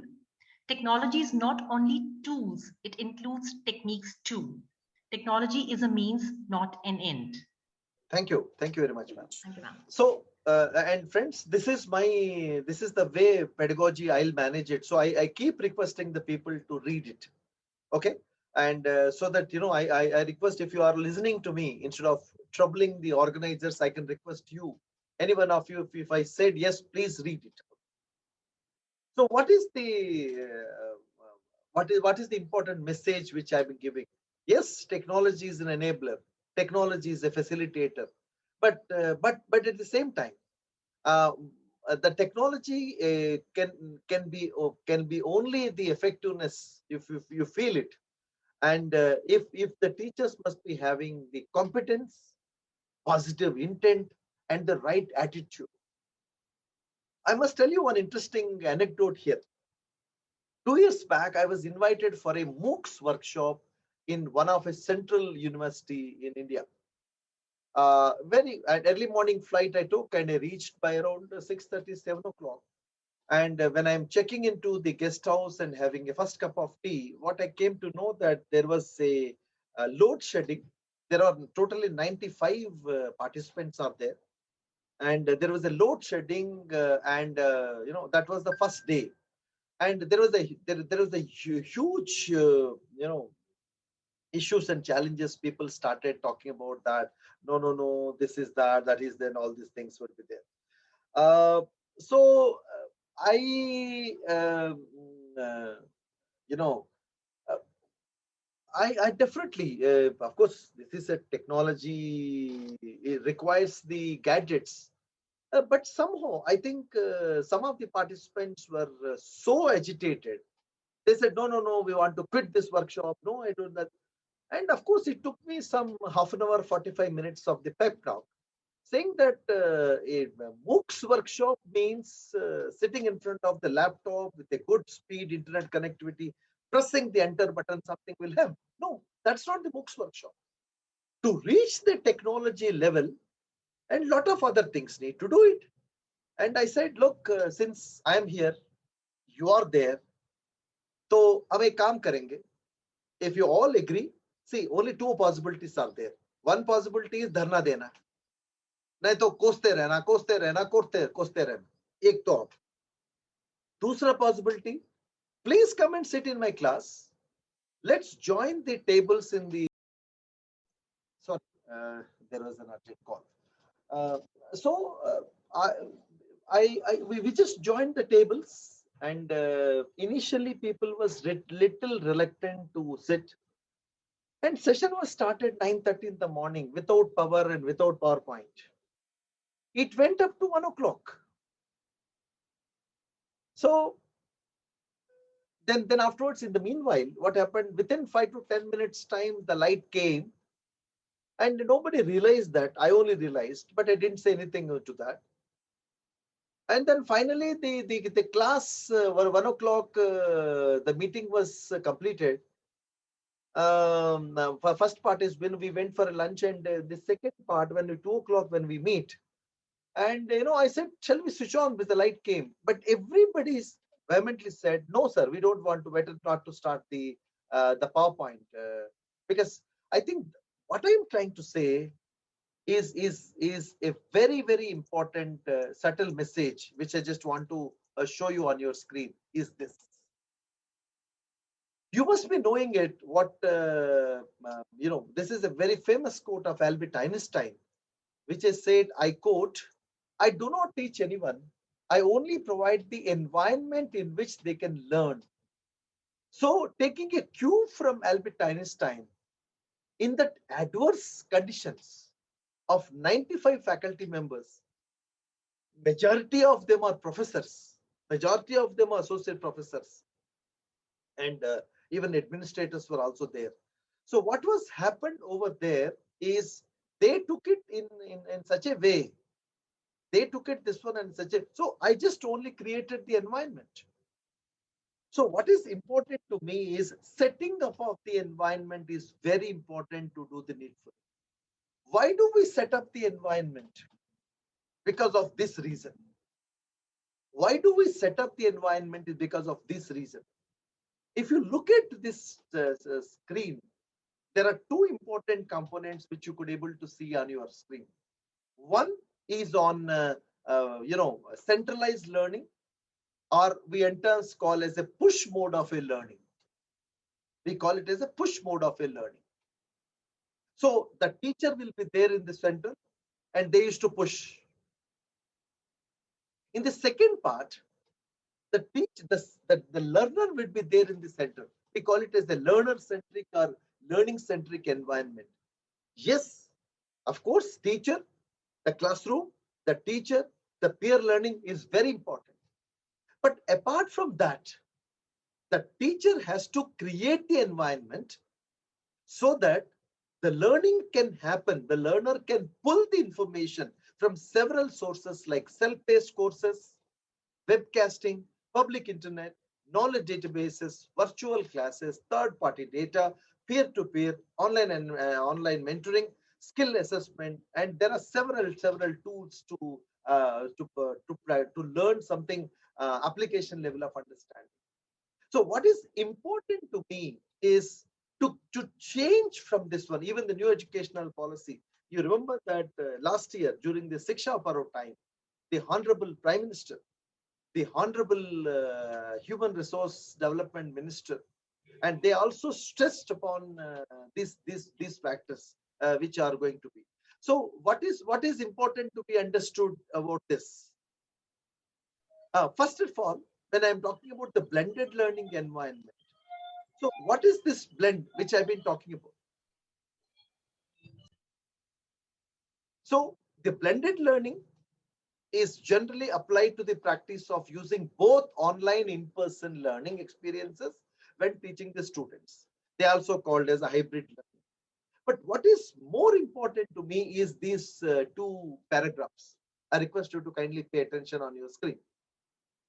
It is not a mere mix of online and face-to-face mode, but it refers to a well-planned combination of meaningful activities in both the modes. That is more important. The blend demands consideration of several factors, mainly focusing on learning outcomes and the learner-centric instructional environment. So basically, we want to see that that's what I have been mentioned to you at the beginning. I have a face-to-face interaction, and of course, I have a offline mode of interaction. So of course, it has got a lot of advantages, no doubt about it. But fine, these things are fine. But what are all the factors to be considered while designing this kind of an environment? So first thing which one should keep in mind, the online teaching, what we have been doing, is not simply a traditional face-to-face teaching replicated on a computer screen. I'm sorry to say, majority of the places it is happening. It was earlier the people used to discuss giving a lecture in a conventional mode, and simply it is being reflected over there. Second thing is, so what was the strategies need to be? Of course, they have certain objectives and expected outcomes. So what are the strategies to be followed while designing your online teaching? First and foremost thing, design the curriculum, objectives, and expected outcomes. Then consider how the online environment will be serve the best instructional objectives on this. So my point in this case is, if you have this kind of the environment, so but what is happening is, we are using Google Classroom, we are using Moodle, we are using Canvas, we are using Edmodo or something else, or some applications. But I'm saying that should come first of all the pedagogy, then comes the ICT tools, not the other way around. So the second paragraph, if you want to do this, but definitely it's a change in the pedagogy, with the instructors taking the role of facilitators of information while guiding the students towards this solution. This is a very important thing, because it's not only the 60 minutes whatever you do, and beyond that, whatever the kind of support which you are extending will be a factor which can be very much helpful and useful to the students. So if you want to make this kind of an environment successful, what is important is both teachers and learners must take on new roles in the teaching learning relationship, and the faculty must be willing to release the control of learning to the students. I think this is one of the important thing when you are talking about 15th March 2021. We should not, but even though the teacher and the classroom interaction is very important, but I'm not saying वो note भी आ गया क्या? Okay. मैं बुलाऊंगा आपको 4 बजे. And what it is important for me is and there is an all-round development. There is a 360-degree development where this. So, but it is only a teacher can set up. Many a times we were carried away saying that no children. My cousin's sister's daughter son is studying in one of the aims. You know, initial days he was literally struggled. Once they get into the groove, and it was a cakewalk. But what I'm trying to say that we need to facilitate and we need to tell them that what was, and while designing the course, there are some of the important. I request one of the participants kindly read out these things, please. So Mr. Sachin would like to read it. Course should be instructor. Hello. Course should be instructor lead and student centered. Learning should be collaborative in nature. Coursework should participation, flexibility, and providing a framework of student packing. Course should foster team building scheme and support critical thinking. Course format, expectations and instructions should be clear and concise. Activities and assessments should account for different learning styles. Thank you, sir. Thank you very much. So, friends, one of the some of the important thing which I just want to before that, let me address one of the question by one of the participant. So his query is, most of the times faculty members are busy in non-academic work in most of the institutions, particularly in private institutes, which ultimately dilute the quality. I think definitely, Anupji, I completely agree with you. Not only the private institutions, in the government institutions also is equally prevalent. But what I take it, yes, sometimes it is too much taxing. But non-academic activities also sometimes part of the system. But government is seriously working on that. But what I have been telling you, being a head of the department, what most of the time I'm a purchase committee chairman, I'm a Todford committee chairman, I'm the examination committee chairman, and the moment they found anything on technology, ICT, then they put everything on with it. But yes, I completely agree with you that but sometimes what happened, but whatever the remaining, because in my case what happened, I may miss my classes because of this non-teaching activities, but those things need to be compensated. So after going home, and if I know that there is a meeting would be there during the university, my lecture time, I used to replace that with my recorded lecture, and I used to engage the students more deeply with the help of my learning management system. That's how I used to compensate that. Okay, I hope I answered your question. So while designing your course, what are the aspects to be considered? Of course, individual activities are good, but the 21st century skills like this collaborative learning and the participation flexibility, student basing, team building, critical thinking. So when I create the activities for my students, I create in such a way that because all these things are possible with my learning management system. With 1 hour of the class or 1.5 hours of the practical work, many things may not be doing because sometimes what happened, the syllabus, the curriculum which has been framed will be a little outdated, because we had to whether it is there in the syllabus or not. When I've been providing all these things. And last 2 points are very important. The course format, expectations.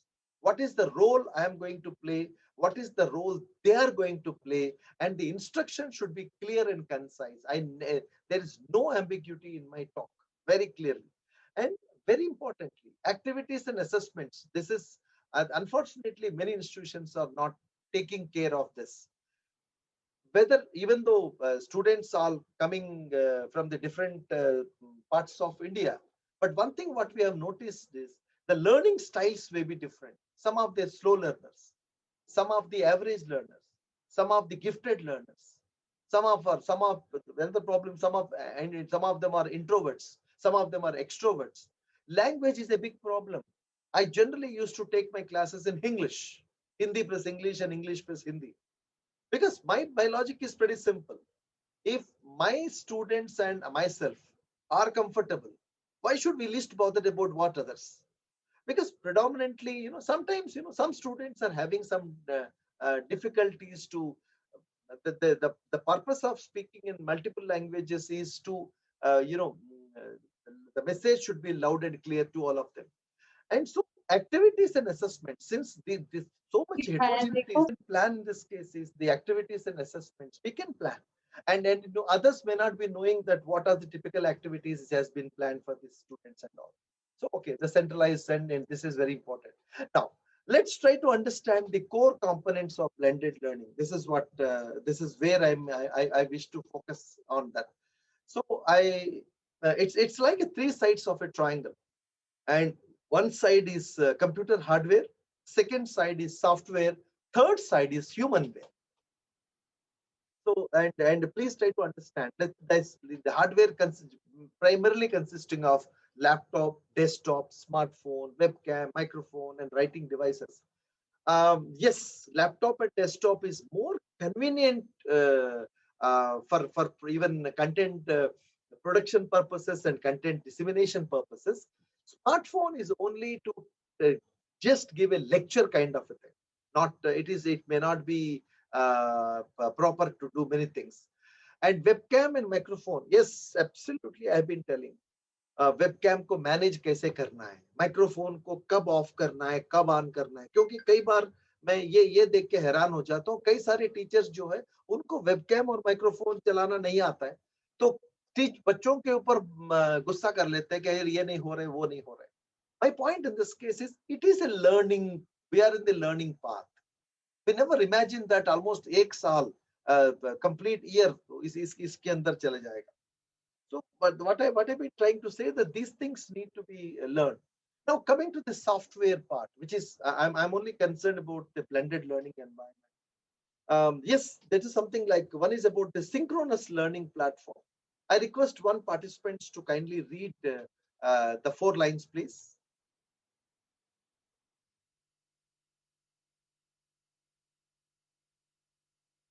I request one of the participants to kindly unmute yourself and read. Sir, with your permission, may I, if nobody please, wants madam, to? Please go ahead. No need to take permission, madam. If I said yes, please go ahead. Okay, sir. Yeah, synchronous learning happens during real time, live face-to-face class. Here, the students can interact, discuss, share, and develop perspectives to all the content that they have studied and absorbed during the asynchronous mode. Thank you, madam. Thank you very much. So I said there are two parts are there. One is synchronous, the other one is asynchronous.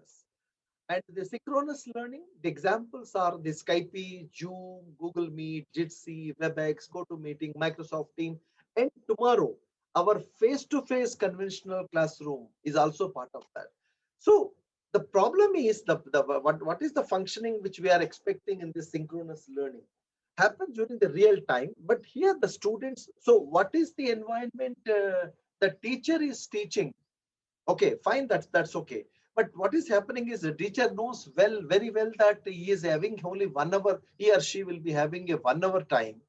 And within 1 hour time, what I'm trying to say that try to create the environment where students can interact, discuss, share, and develop perspectives to all the content that they have studied, absorbed during the asynchronous mode. So what is important to me that synchronous mode of teaching means only giving lectures, because I have been traveling length and breadth of this country through the NAC committees and through AICTE committees, through Ministry of MHRD committees. What is generally I have noticed that, and this is a typical rote learning. Fine, I'm not saying that you cannot change, but you have been attending the refresher courses, orientation programs, and all. And you know what is generally people used to say that नहीं sir हमारे principal allow नहीं करते, हमारे head allow नहीं. अरे आप जब class में जाके पढ़ाते हो तो आपको किसने रोकता है? आप अपने देखिए, हर चीज हर बंदे को बताने की कोई जरूरत नहीं. Maybe they may be knowing it, they may not be knowing it. So my point in this case is when you go to the class, you are the head of the class. You can take it. So what has been now about the madam? Can you please read this one also, ma'am? Sure, sir. Asynchronous learning platforms. Asynchronous learning includes activities which students can pursue beyond their class hours oblique schedule. This helps build content knowledge and allows students to apply learning in creative ways. Pre-recorded lectures, e-content are particularly well suited for asynchronous learning as students can watch pre-recorded sessions and read the e-content in their own free time, thus ensuring maximum and effective utilization of the time marked for live classes in face-to-face interactions and discussions. So this is what precisely I've been saying. This asynchronous learning also with the another name is the learning management systems.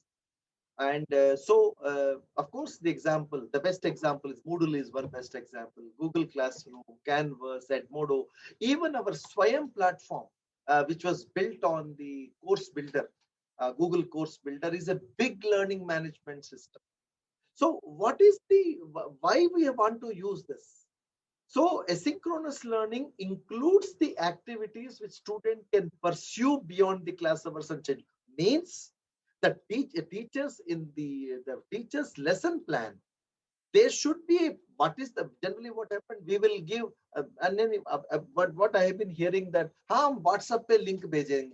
WhatsApp, yes, in one way immediate instant communication. But how do we link something we sent 2 months back? Month is 30 days. And you can see nowadays we are seeing a lot of forwarders in the WhatsApp. And finally, the entire thing will be gone into the system. And if by any chance students are not start nahi kiya tha, then what will happen? So beyond the class hour schedule also, what are the activities need to be followed has to be planned. The second thing is this helps to build the content knowledge and allows the students to apply learning in creative ways.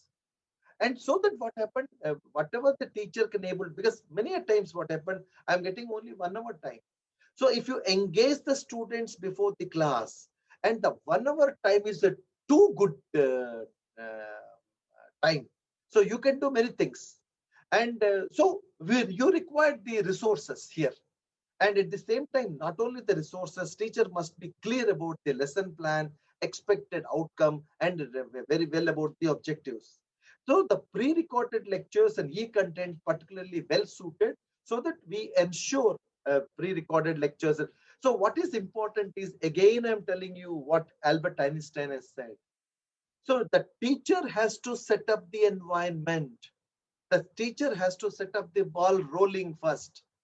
It never happened automatically because almost my 33 years of career, what I could able to see, even I taught IIM students, what I have noticed something very interesting. Even I've been getting a chance to speak to the first semester IIT students in Delhi. What I have noticed in this case is whatever the way the teacher sets up the environment, automatically the students start learning all these things. कई बार teacher ये कहते हैं sir ये भी करना पड़ेगा क्या, वो भी करना पड़ेगा. See, करना तो करना ही पड़ेगा. And that too, these are all practical papers. And unless and until and many a times and as like your area, In my area also, computer science also, without they do practical thing, without they can write the coding, they cannot able to do many things. But before writing the coding, I don't want to teach the coding with the blank faces. At least I want to build something so that once they have a basic level of understanding, I can push, for which 30 years back, there are no options are available. But now there are so many options are available which could able to do. And what is the another advantage here? The convenience of access. And every student is preferred, they can learn on their own pace, space, and time. Okay, so what I'm trying to say that we can use variety of the formats, video, text, audio, and all. They could able to suit, and they can do this thing.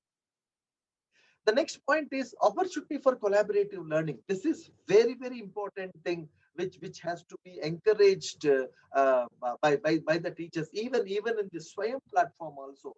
This is the fourth quadrant, collaborative environment. So my point is the discussion forum, whatever we talk it. So it is many a times what happened, our students may not be having that kind of inclination to do this kind of, because basically they may not be knowing it how exactly this will be. This brings to me one of the important thing that how do we create this kind of an environment. If you look at this table on your screen, which is primarily meant for ICT tools for collaboration and user generated content. I think that this is the first stage. If at all the student wants to get into that kind, like for example, blogging, blogger.com is an excellent platform. For sticky notes tools, Jamboard, now it is part of our Gmail family. Jamboard, IdeaFlip, Linoit are excellent tools, sticky notes tools. For the shared document tools, Google Docs, Google Sheets, Google Slides, like excellent tools like Etherpad, Scatterspoke, Idea Boards.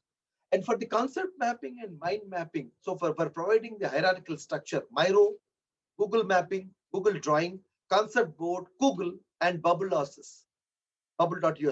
And comprehensive activity tools like Padlet. Again, Padlet is being very extensively, Miro and Whimsical. So what I'm trying to say that if you can have this kind of an environment, automatically what happens, students can able to make use of these things because environment setup is very important. And simply saying that, and I've been using Padlet, I can encourage my students to use the Padlet on a regular basis. So once you create this kind of an environment, moving further is much easier.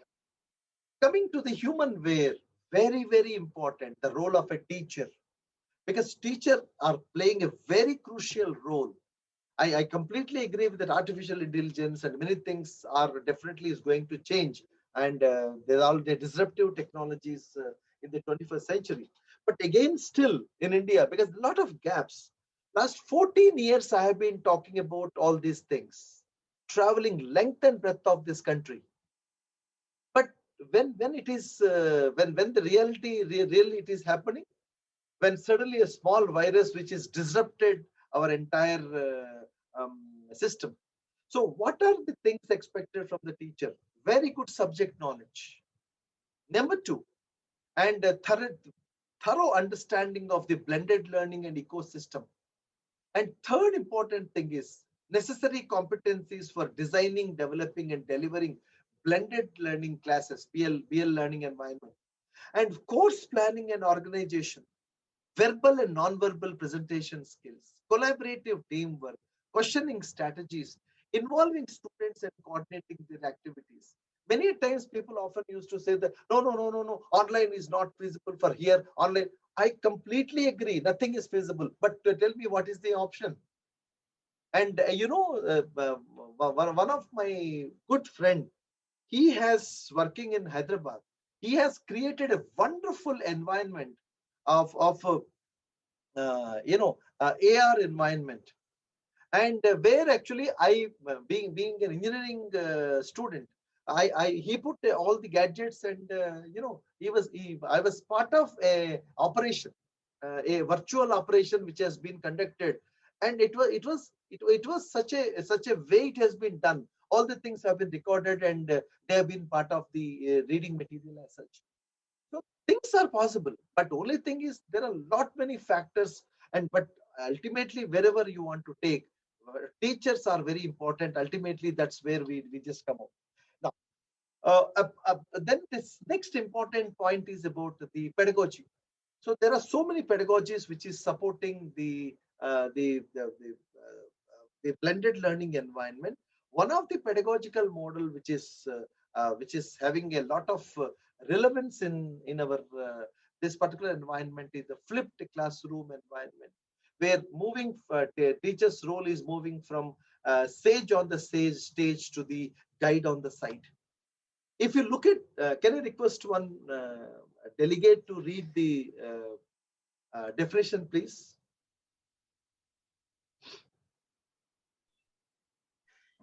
Yeah. So shall I read out? Yeah, please. Yeah, flipped classroom pedagogy. Flipping the classroom, also known as inverting a classroom, is a pedagogy first approach to teaching in which course materials are introduced outside of class and in class time is repurposed for inquiry, application, and assessment in order to better meet the needs of individual learners. Thank you, ma'am. And I think if you not of course in this session, I have just hardly half an hour left, but I think you can encourage the participants to start unmuting the microphones, and whenever I've been asking to read, let them read, please. Okay. And I don't want to trouble you as an organizing team, but I want to participate. This is one of the important innovation to be connected with the course. Okay, that's very, very important, please. So here actually what happened, to implement the flipped classroom, there are two components are there: outside the classroom and in classroom. Outside the classroom is a learning management system, and in classroom, so we want to repurpose and we want to see that how they are going to be. There are certain steps are there. I just want to show you the steps which is showing on your screen quickly. All these things are available on my site. If you visit later, that can be done.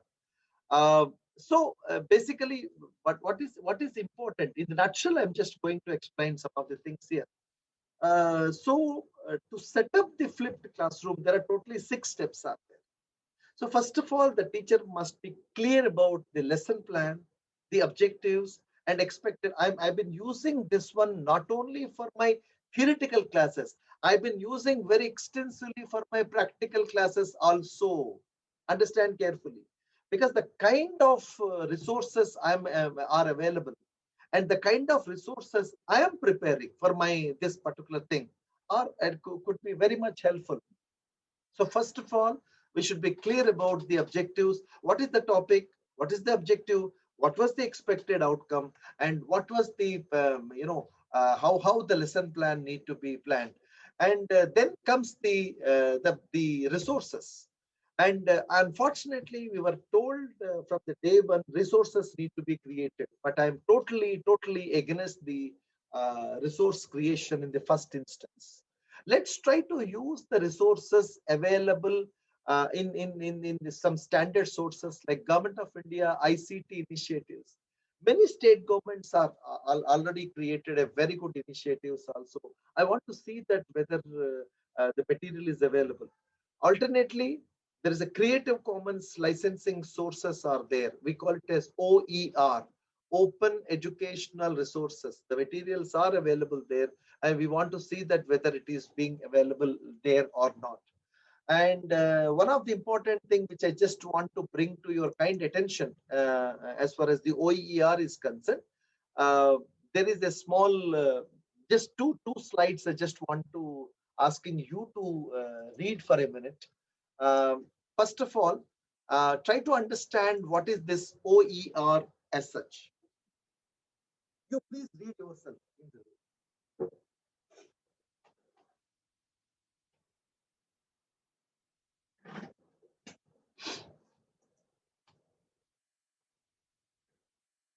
The open educational resources are materials offered freely and openly to use and adapt for teaching, learning, development, and research. Excellent content. top quality content is available. And what all it is available over there? Full courses, course modules, syllabi, lectures, homework assignments, quizzes, lab and classroom activities, pedagogical materials, games, simulations, and many, many more resources contained in digital media collections around the world. Is it freely available? There are certain openness which is connected over there. So, we call it as a 5R concept: retain, reuse, revisit, remix, redistribute. It's not automatic that whatever material you have connected, you have created, will be put into the Creative Commons. Creative Commons is a non-profit making organization that enables the sharing and use of creativity and knowledge through free legal tools. So what is the Creative Commons does? The Creative Commons licenses allow the content creators to openly declare the level of sharing that is allowed within their work. I'm just running a small video of 5 minutes. I request all of you kindly pay attention on this video. Just confirm to me its sound is coming. No, sir. The sound is not coming. Hold up. Yeah, I understand. 1 minute. Yeah.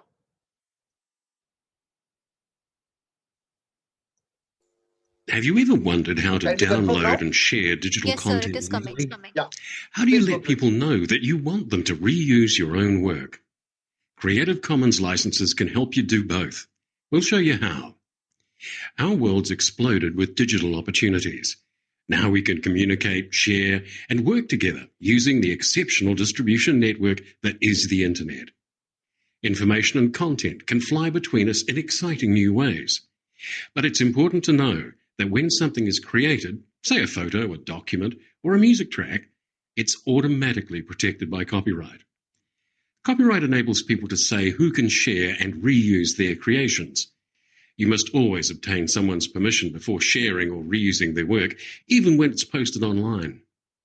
But what if a creator wants everyone to use their work, without the hassle of granting permission over and over? This is where Creative Commons can help. Creative Commons provides licensing tools that are free to use. You can apply a license to your work, which refines your copyright and streamlines how you give permission. Zach here downloads a photo called CC Kiwi that he wants to use in his science project. He can do this without asking Kiri, the photographer, first, because she's already given permission with a Creative Commons license.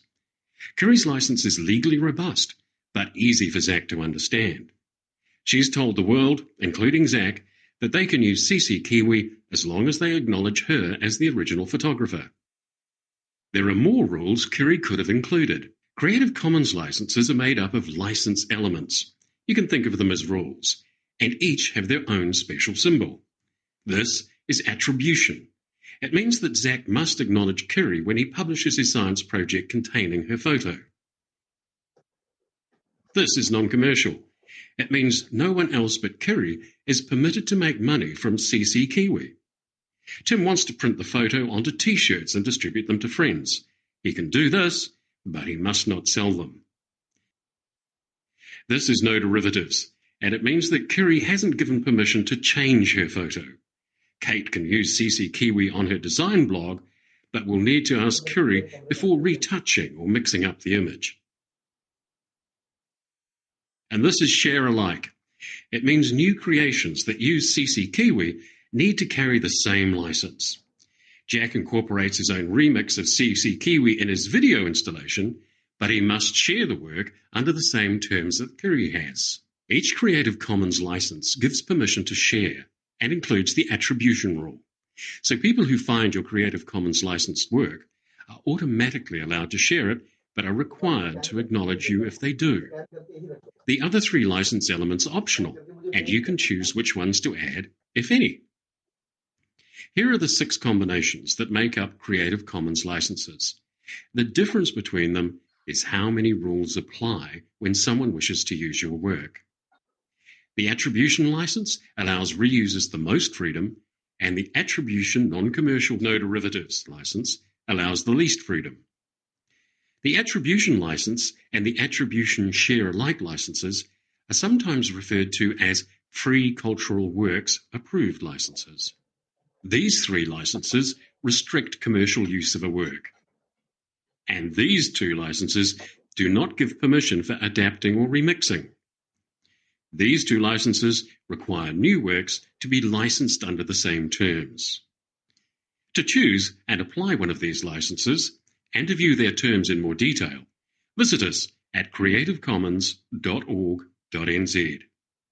Or you can answer some questions to help you decide which license best suits your needs at creativecommons.org/choose. There are some good ways to find other people's Creative Commons licensed work online. You can use a search filter by going to the Creative Commons website. Or why not try the Jamendo website for music, Flickr for images, or Digital NZ for New Zealand content. Using Creative Commons licenses could help your creations reach more people.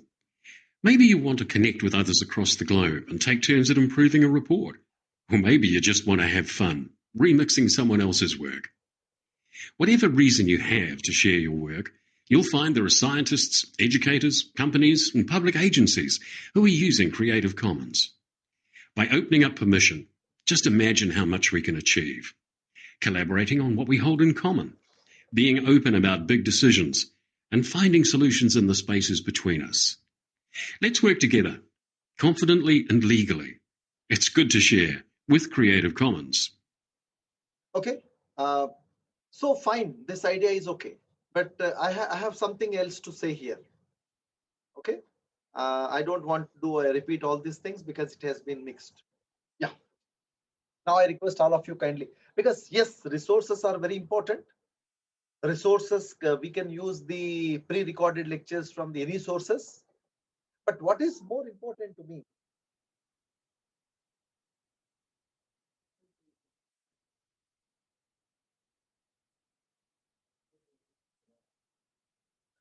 What is and what is important to me is whatever resource you are using. I think these are the 5 important points one should be taken, because it's a quality. Otherwise, you know. So what is generally whenever you look at for any resources, and what is your reaction? How might you use the resource in the course? What are the issues you can foresee? And 4th point is very important. I used to ask everywhere across nowadays, whenever I go for my AICTE team visits, or the UGC visits, or the NAC visits and all. When people are claiming that, sir, we spend around 10 lakhs, 20 lakhs of so many videos, what is prompting you? What is forcing you to create only resources? What efforts you have made in this particular regard? I think the next cycle of NAC, I think I must tell you, friends, these are all going to be a very, very important factors as such. And what will students be able to learn from this resource? So we need to comment on all these things. This is a very important point which should be taken into consideration. So this is about the Creative Commons. So what are the competencies? We must know how to check it. For example, Creative Commons content videos are Creative Commons is available on video mode, images, e-text, and audios are available. So what is it? Because since the paucity of the time, I am not demonstrating some of the practical part here. So as far as the videos are concerned, of course, our YouTube is a very good video repository. So what is important is how do we know that good quality content is which is already available there can be filtered out. That is the skill. Every faculty must be having it. So how do we give the keywords? See, there are 2 types of things in YouTube: content producers, content consumers. So basically, we will come in consumer part. When you want to consume in YouTube, there are 2 types of licenses: YouTube standard license. Second one, Creative Commons attributed license, reuse allowed. YouTube standard license means only viewing allowed, but we are doing too many things. And second thing is Creative Commons attributed license.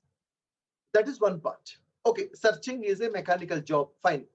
But once the video has been searched, how the video is going to be used? This is where this kind of FDPs will be very much helpful. Video is available in the, I'm just giving you one small scenario. There is a video, good video in the YouTube. I want to use that video, I want to use that video in my course, in my online course, in my learning management system. We can use this in two different ways. Number one, we can provide the video URL. Number two, we can provide the embedded code of the video, the HTML code of the video. What will be this in what is the outcome? If you use the URL, video URL, if you use the video URL, if student clicks on that video, they leave the online course, the video opens in the YouTube. I'll come back to the issues later. In the second scenario, if you embed the YouTube video in your online course, if student clicks on that video, the YouTube video runs in your online course only. So in the first scenario, the video opens in the YouTube. In the second scenario, the YouTube video runs in your course. What are the issues and challenges? Whenever we are providing a reading material, you must have seen in the earlier slide, we want to see that how best this particular resource will be helpful for the students' learning and how it is supporting, because we have all types of students. Please don't mistaken me. There are slow learners, there are average learners, there are gifted learners. Lot of heterogeneity would be there in the class. Getting marks is not an issue here. I'm getting such a students that the gate score is too good. But when I'm asking a basic fundamental thing which they have studied in fourth year, 4-1 or 4-2 or 3-1 or 3-2, they were totally blank. So I'm not even I'm not, of course, I respect their marks, but when they comes to my class and I want to see that there are such issues are there. So it is always, I think these things only a technical person cannot tell you. A technical support person who are there in the department, they can help you to such next step. Next comes is images. We generally use the Google Baba. So we have been using left, right, center the images. But my request to all of you is try to use the Google advanced image search. Google advanced image search and put a control on the Creative Commons images. Where reuse will allowed. Apart from that, there are three important sites are there: Pixabay, Flickr, Pixels. These are the excellent platforms where you can get good quality Creative Commons copyright free images. As far as the text content is concerned, again the same thing. Google Text Advanced Search. Google Text Advanced Search is very important thing which could be able to use. Apart from that, if you visit my website, there are a huge collection of information like BC Campus, OpenStax, Athabasca University Press, and your discipline area. There's a huge amount of OER materials are available. And many times we have been shooting the videos and we are using some copyright music. Everything is now copyrighted now. So there are very good free free images, free audios are available from Free Sound, Jamendo. So this is going to be a need of the hour now. And what is the action plan to share with the students? Yes, you can use initially to drive them to learn WhatsApp groups, Telegram groups, or Google groups. Second level is, yes, the learning management system like a Google Classroom or the Moodle learning management system. Step 2, if the appropriate content suitable for the class is not available. Okay, before moving further, if you have any specific doubts are there, I request you to kindly post it in the chat box, please. And if the appropriate content suitable for the class is not available, then prepare the e-lectures and e-tutorials. So there are certain very interesting softwares are available over there, which I'm showing on your screen. Like for example, For the audio recording, of course, we have mobile phones and mobile software, but I can tell you that there are very good softwares like Audacity is available, and you can record the audio lectures excellently, and you can record it and you can edit it also. And there is something like a screen recording softwares very much in use for practical demonstration purposes, which I have been using very extensively. Screencastify, free cam, and of course we can integrate our webcam also connected to this. And but Screencastify, the free version is 5 minutes only, but whereas free cam unlimited. As far as the video recording is concerned, there are so many tools are available, but the three best tools: presentation tube recorder. You can record a nice presentation with the PPT on one side, presenter is on another side, and of course you can highlight it. No watermarks problem, and no limit on the duration. It can perfectly work on this. Screencast-O-Matic, yes, but there is an issue. We have maximum limitation of 15 minutes. OBS Studio, no limitations as such. You can integrate the image, you can integrate the audio, you can integrate the video, and that can be done. These are all the tools which are very much in use. Yes, if you say that, sir, हम लोग जो है mobile को ही use करना चाहते हैं, Screencast-O-Matic mobile version is very much helpful and useful. As far as the learning management system is concerned, Moodle Genomio version, excellent. Maximum 250. Last 1 year, तकरीबन मैंने 25 से 30,000 installations सबका मैंने registration करवाया था, क्योंकि it is easy to use and easy to work on that. And of course, there are other softwares also which are practically in use, and you may be using it. So my point in this case is these are all the steps which can be able to use it if you are. Now the point number three is then what is the now from now onwards, teachers very important. Teacher must ensure students read and view the study material shared outside the class and come prepared for the class. This is very important. So you have to see that teacher has to students as must read and come. And it cannot happen automatically. It cannot happen overnight. And of course, when we start off the semester, we are providing the rule books. And in the rule book, you made it very explicitly. We have one synchronous, we have some asynchronous. The reading material will be given over there, and of course the many other things will be given over there. And you should create that environment. And to encourage the students, teacher must create a comprehensive continuous assessment, and so outside the classroom and in classroom, you can provide certain motivational kind of a thing, like you can give an extra marks kind of a things. It is there. So naturally it works. And as I mentioned to you one thing, if you are started using the learning management system extensively in your class, the impact student will start realizing that when they join the SWAYAM courses. And this is one of the biggest complaint students are telling to me when I visited my NAC and other academic engagements. They have been saying that, number one, our teachers are not aware of this. Number two, teachers are not using typical chalk and talk. I find I'm not at all denying that. But make some of your component into this.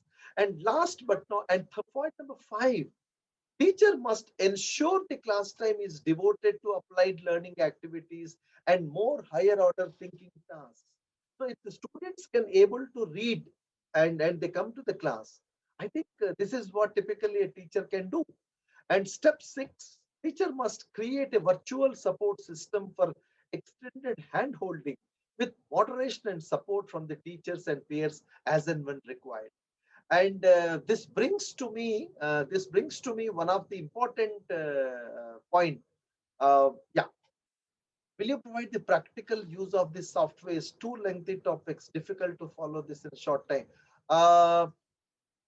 Practical means actually I was given only 2 hours to speak.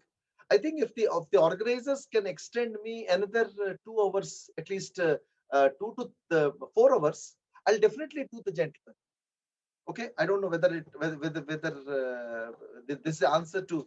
So or otherwise next time I'm conducting a program in NEPA, which is a 6 days program. I request all of you please kindly participate into that.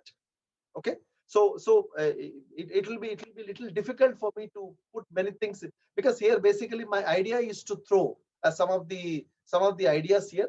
But yes, probably I think I don't know about, I have not seen these session details beyond my class. But what I want, I think these things should be there. This is very important message some of the participants are telling. I hope these things are need to be taken care. Uh, uh, uh, so this brings to me one of the important thing, like what all typically the teachers were supposed to do. And if you look it back, so the 10 practices using the technology to enhance the teaching and learning. So number one is, there are two, when you are conducting a workshops, please, I may please be excused. This time I didn't find time, because 2 hours is too short for me, I must tell you, because I was given only 2 hours time to just throw the ideas in front of you. Okay, I'll definitely invite you for my own workshop, which I'm planning in the month of June. So if the seats are free, and of course I call everyone from medical to the engineering faculty will be there.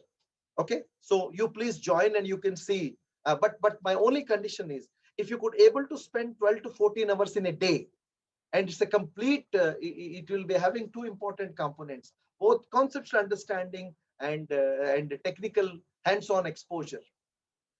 And I don't know what is the exercise which has been given over here. I think that would be very important point, which is the point as such. Coming to the 10 practices which I've been trying to say here. Even though I talked about the institutional policy, I don't know whether the institutions will do it or not. At least it should start from the faculty. I please read it as an individual policy. Teachers must be having an online learning management system on their own. You try to develop a repository of the learning resources. When it comes to the other practices, prepare an online teaching learning manual, whatever you have been doing it. Make online teaching learning an integral part of the curriculum. Just for information, University of Hyderabad have just conducted a program where it is basically a faculty induction program for 1 month. And the director was so generous. He has given me 5 days. Each day, there are three sessions, 2 sessions, 1.5 hour duration. Totally 15 hours. So we could able to practically demonstrate, lecture, discuss, demonstrate, and very importantly, we could able to see hands-on practice. Today evening, before the lunchtime, I took 1 hour to finish their grading. To my surprise, everyone did excellently well. So my point is, we need to have time. Okay, and many times people asking me, generally, I'm not saying that it's not correct. People are asking me to play T10 and T20 because I'm a typical 5-day player. The reason is they, unless and until they can't understand the concept, simply taking to the technology may not be yielding any result as such. Third point is, develop the modalities for e-assessments. Moodle learning management system is having an excellent 250 assessment methods out there. Formative assessment, summative assessment, peer assessment, auto-graded, teacher reviewed, peer reviewed, open book. Options are available. I'm not saying that you cannot forego whatever the regulators are saying. But my point is, we can start implementing all this. Develop modalities for collaborative learning environment. Very importantly, as I said in the beginning itself. And promote an online teaching learning community to support and counsel to each other. This is a very important point I said. because unless and until we have a support of the people who are coming along with us, because I have told you that there is a long-term perspective also. We are seriously looking for faculty members, the professionally competent faculty members to come towards the online mode of teaching, especially the MOOCs mode. You all know very well that it's an online course which is open in nature and massive in scale is a MOOC. So my point in this case is only we required faculty members to come out there and very importantly publish the best practice of technology enabled teaching and learning regularly, not necessarily only in the peer reviewed journals. And what I'm trying to say, let's do it in a your own group so that this can be communicated to them. And there are certain very few important tips for the people who have been content producers. There is a big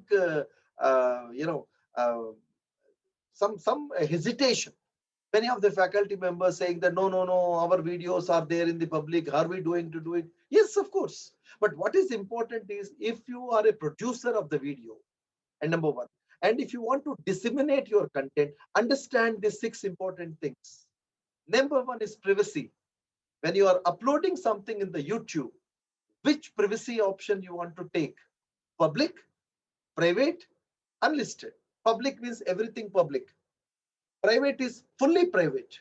Unlisted, it may not be there, but if you can provide the link, they could able to access. So, for example, you took the public view. Keywords. You need to provide the sufficient keywords need to be prepared. License. There are 2 types of licensing options are available. By default, it is taking YouTube standard license. Next comes the category. Under which category this particular video is available? Embedding. Are we going to enable the embedding of the video so that the prospective learner can use it? Are we going to enable the comments? Or are we going to disable the comments? So I think institutions must be having this kind of a policy with respect to the ICT policy in teaching learning process. Because you know very well that Government of India having 2 important in the e-governance. One is about the university governance part and second one is about the e-learning part. So these are some of the important things. Some more like cloud storage managing. And to my surprise, many faculty members are saying that, sir, we have a data in the C drive, D drive, E drive, desktop. I think stop doing that and start using your cloud storage, whether it's a Google Drive, OneDrive, or Dropbox, or any other. So what is important is these are all the things one should be keep in mind to start working. Folder creation, file uploading, collaborative working, content dissemination and updation, safety and security of the data, device independence. It supports all these things. And why I've been saying that today when you may be part of a online course or a MOOC course development, you're not alone. The team of people are developing that. So when a team of people are developing that, this is the only solution where we could able to make use of it. And many times what happened when you are uploading some content, at last minute there may be some issues and challenges. We should be having a plan B and plan C also. As far as there is one more interesting thing is about the online course ecosystem. I'll just take another 2-3 minutes to stop. Online course ecosystem. Basically, what happened? These are the 6 aspects of the ecosystem. First of all, course design. And second, so what? How much percentage synchronous? How much percentage asynchronous? What are the softwares are going to use for the synchronous? What are the softwares are going to use for the asynchronous? Then next, the content development. The content development for the course. So again, you need to divide what is the core course develop core content, what is the supplementary reading material, and what is already available content, how much content need to be developed. Where are the faculty members? For example, and many people of the opinion that speaking the camera is a much easier thing. No, it's not. Provided if you planned properly, then it works. Because we need faculty members to face the camera for the video recording. We need the faculty members to prepare the PPT. We need the faculty members to have a knowledge on preparing the script so that 10 minutes of the video can be prepared. We need faculty members' assistance while editing the content. We need the faculty members' expertise to search the Creative Commons content as a supplementary reading material. So much is required. Then comes the delivery, whatever the delivery platforms. And you must be very thorough about the delivery platforms. So for example, Moodle, or for example, Google Classroom. You understand thoroughly, but try to map that what is the immediate requirement. I call it as overall planning is important, but planning for implementation is more important than. Then comes the course transaction. A course which is having 15 weeks, 14 weeks, 13 weeks. Every week there are certain objectives. There are expected outcomes. So how do we drive the students to learn? Then comes the assessments. What type of assessments are going to be prepared? And there are different levels of the, for example, as far as the questions are concerned, and knowledge level, application level, critical thinking level, analytical thinking level, right? So then are we talking about the peer review, all these things? Then discussion forum, which is a very, very important a collaborative learning environment. Students can take maximum benefit out of it. The last one, how do we engage, encourage, and motivate the learner? This is very, very important point. If you have wonderful food has been prepared, but there are no takers, whatever effort you put is gone on waste. Okay, so I think this is what in the nutshell I just want to speak, friends. I will stop here and stop sharing my screen. And if you have any specific issues are there, specific things you want to raise, you can raise, because I'm very particular about the timing, because there are many things are lined up. So I thought maybe if you can able to, if you have any specific things to there, you please do that. And I must tell you one thing, please do visit my website on a regular basis. So I'm going to, we are as in NEPA, we are going to offer a course for 6 days, especially on design, develop and deliver MOOC courses in the month of June, July, August, September, October. Almost 4-5 महीने हम करने वाले. If you are interested, definitely you are all welcome. Now the floor is open for the questions, comments, and. Yeah, thank you so much, sir. We would like if you could share the details with us regarding that workshop Yeah, in June. madam, as I mentioned that it is there on my website. If you visit Sriniwas.in, there will be an exclusive column on that.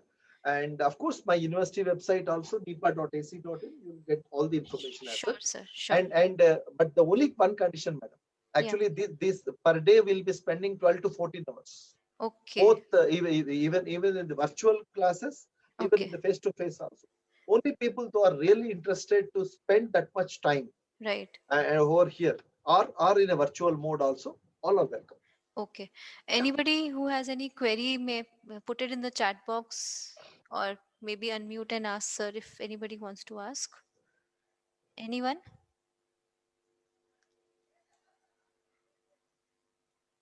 I guess perhaps, sir, no further queries. Anyone who wants to ask, sir? No, sir. As of now, I can see no question in the chat box. So I'll just permit me to share my screen now. Sure.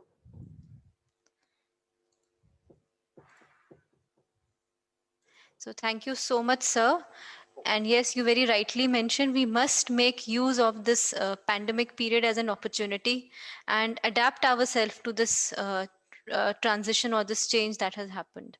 Thank you so much, sir, for giving us an insight of blended learning. And I'm sure that we all as teachers, as faculties, will definitely try to follow and implement them in our teaching learning process. Kindly accept this certificate from our side as a token of gesture from our side. Thank you so much, sir, once again. Thank you. Thank you very much, ma'am. Yeah. So thanks. Thank you, sir. And we'll meet again tomorrow at the same time, 1 o'clock. So thank you. And I can leave, ma'am? Yeah, sir. Thank you. Thank you, sir.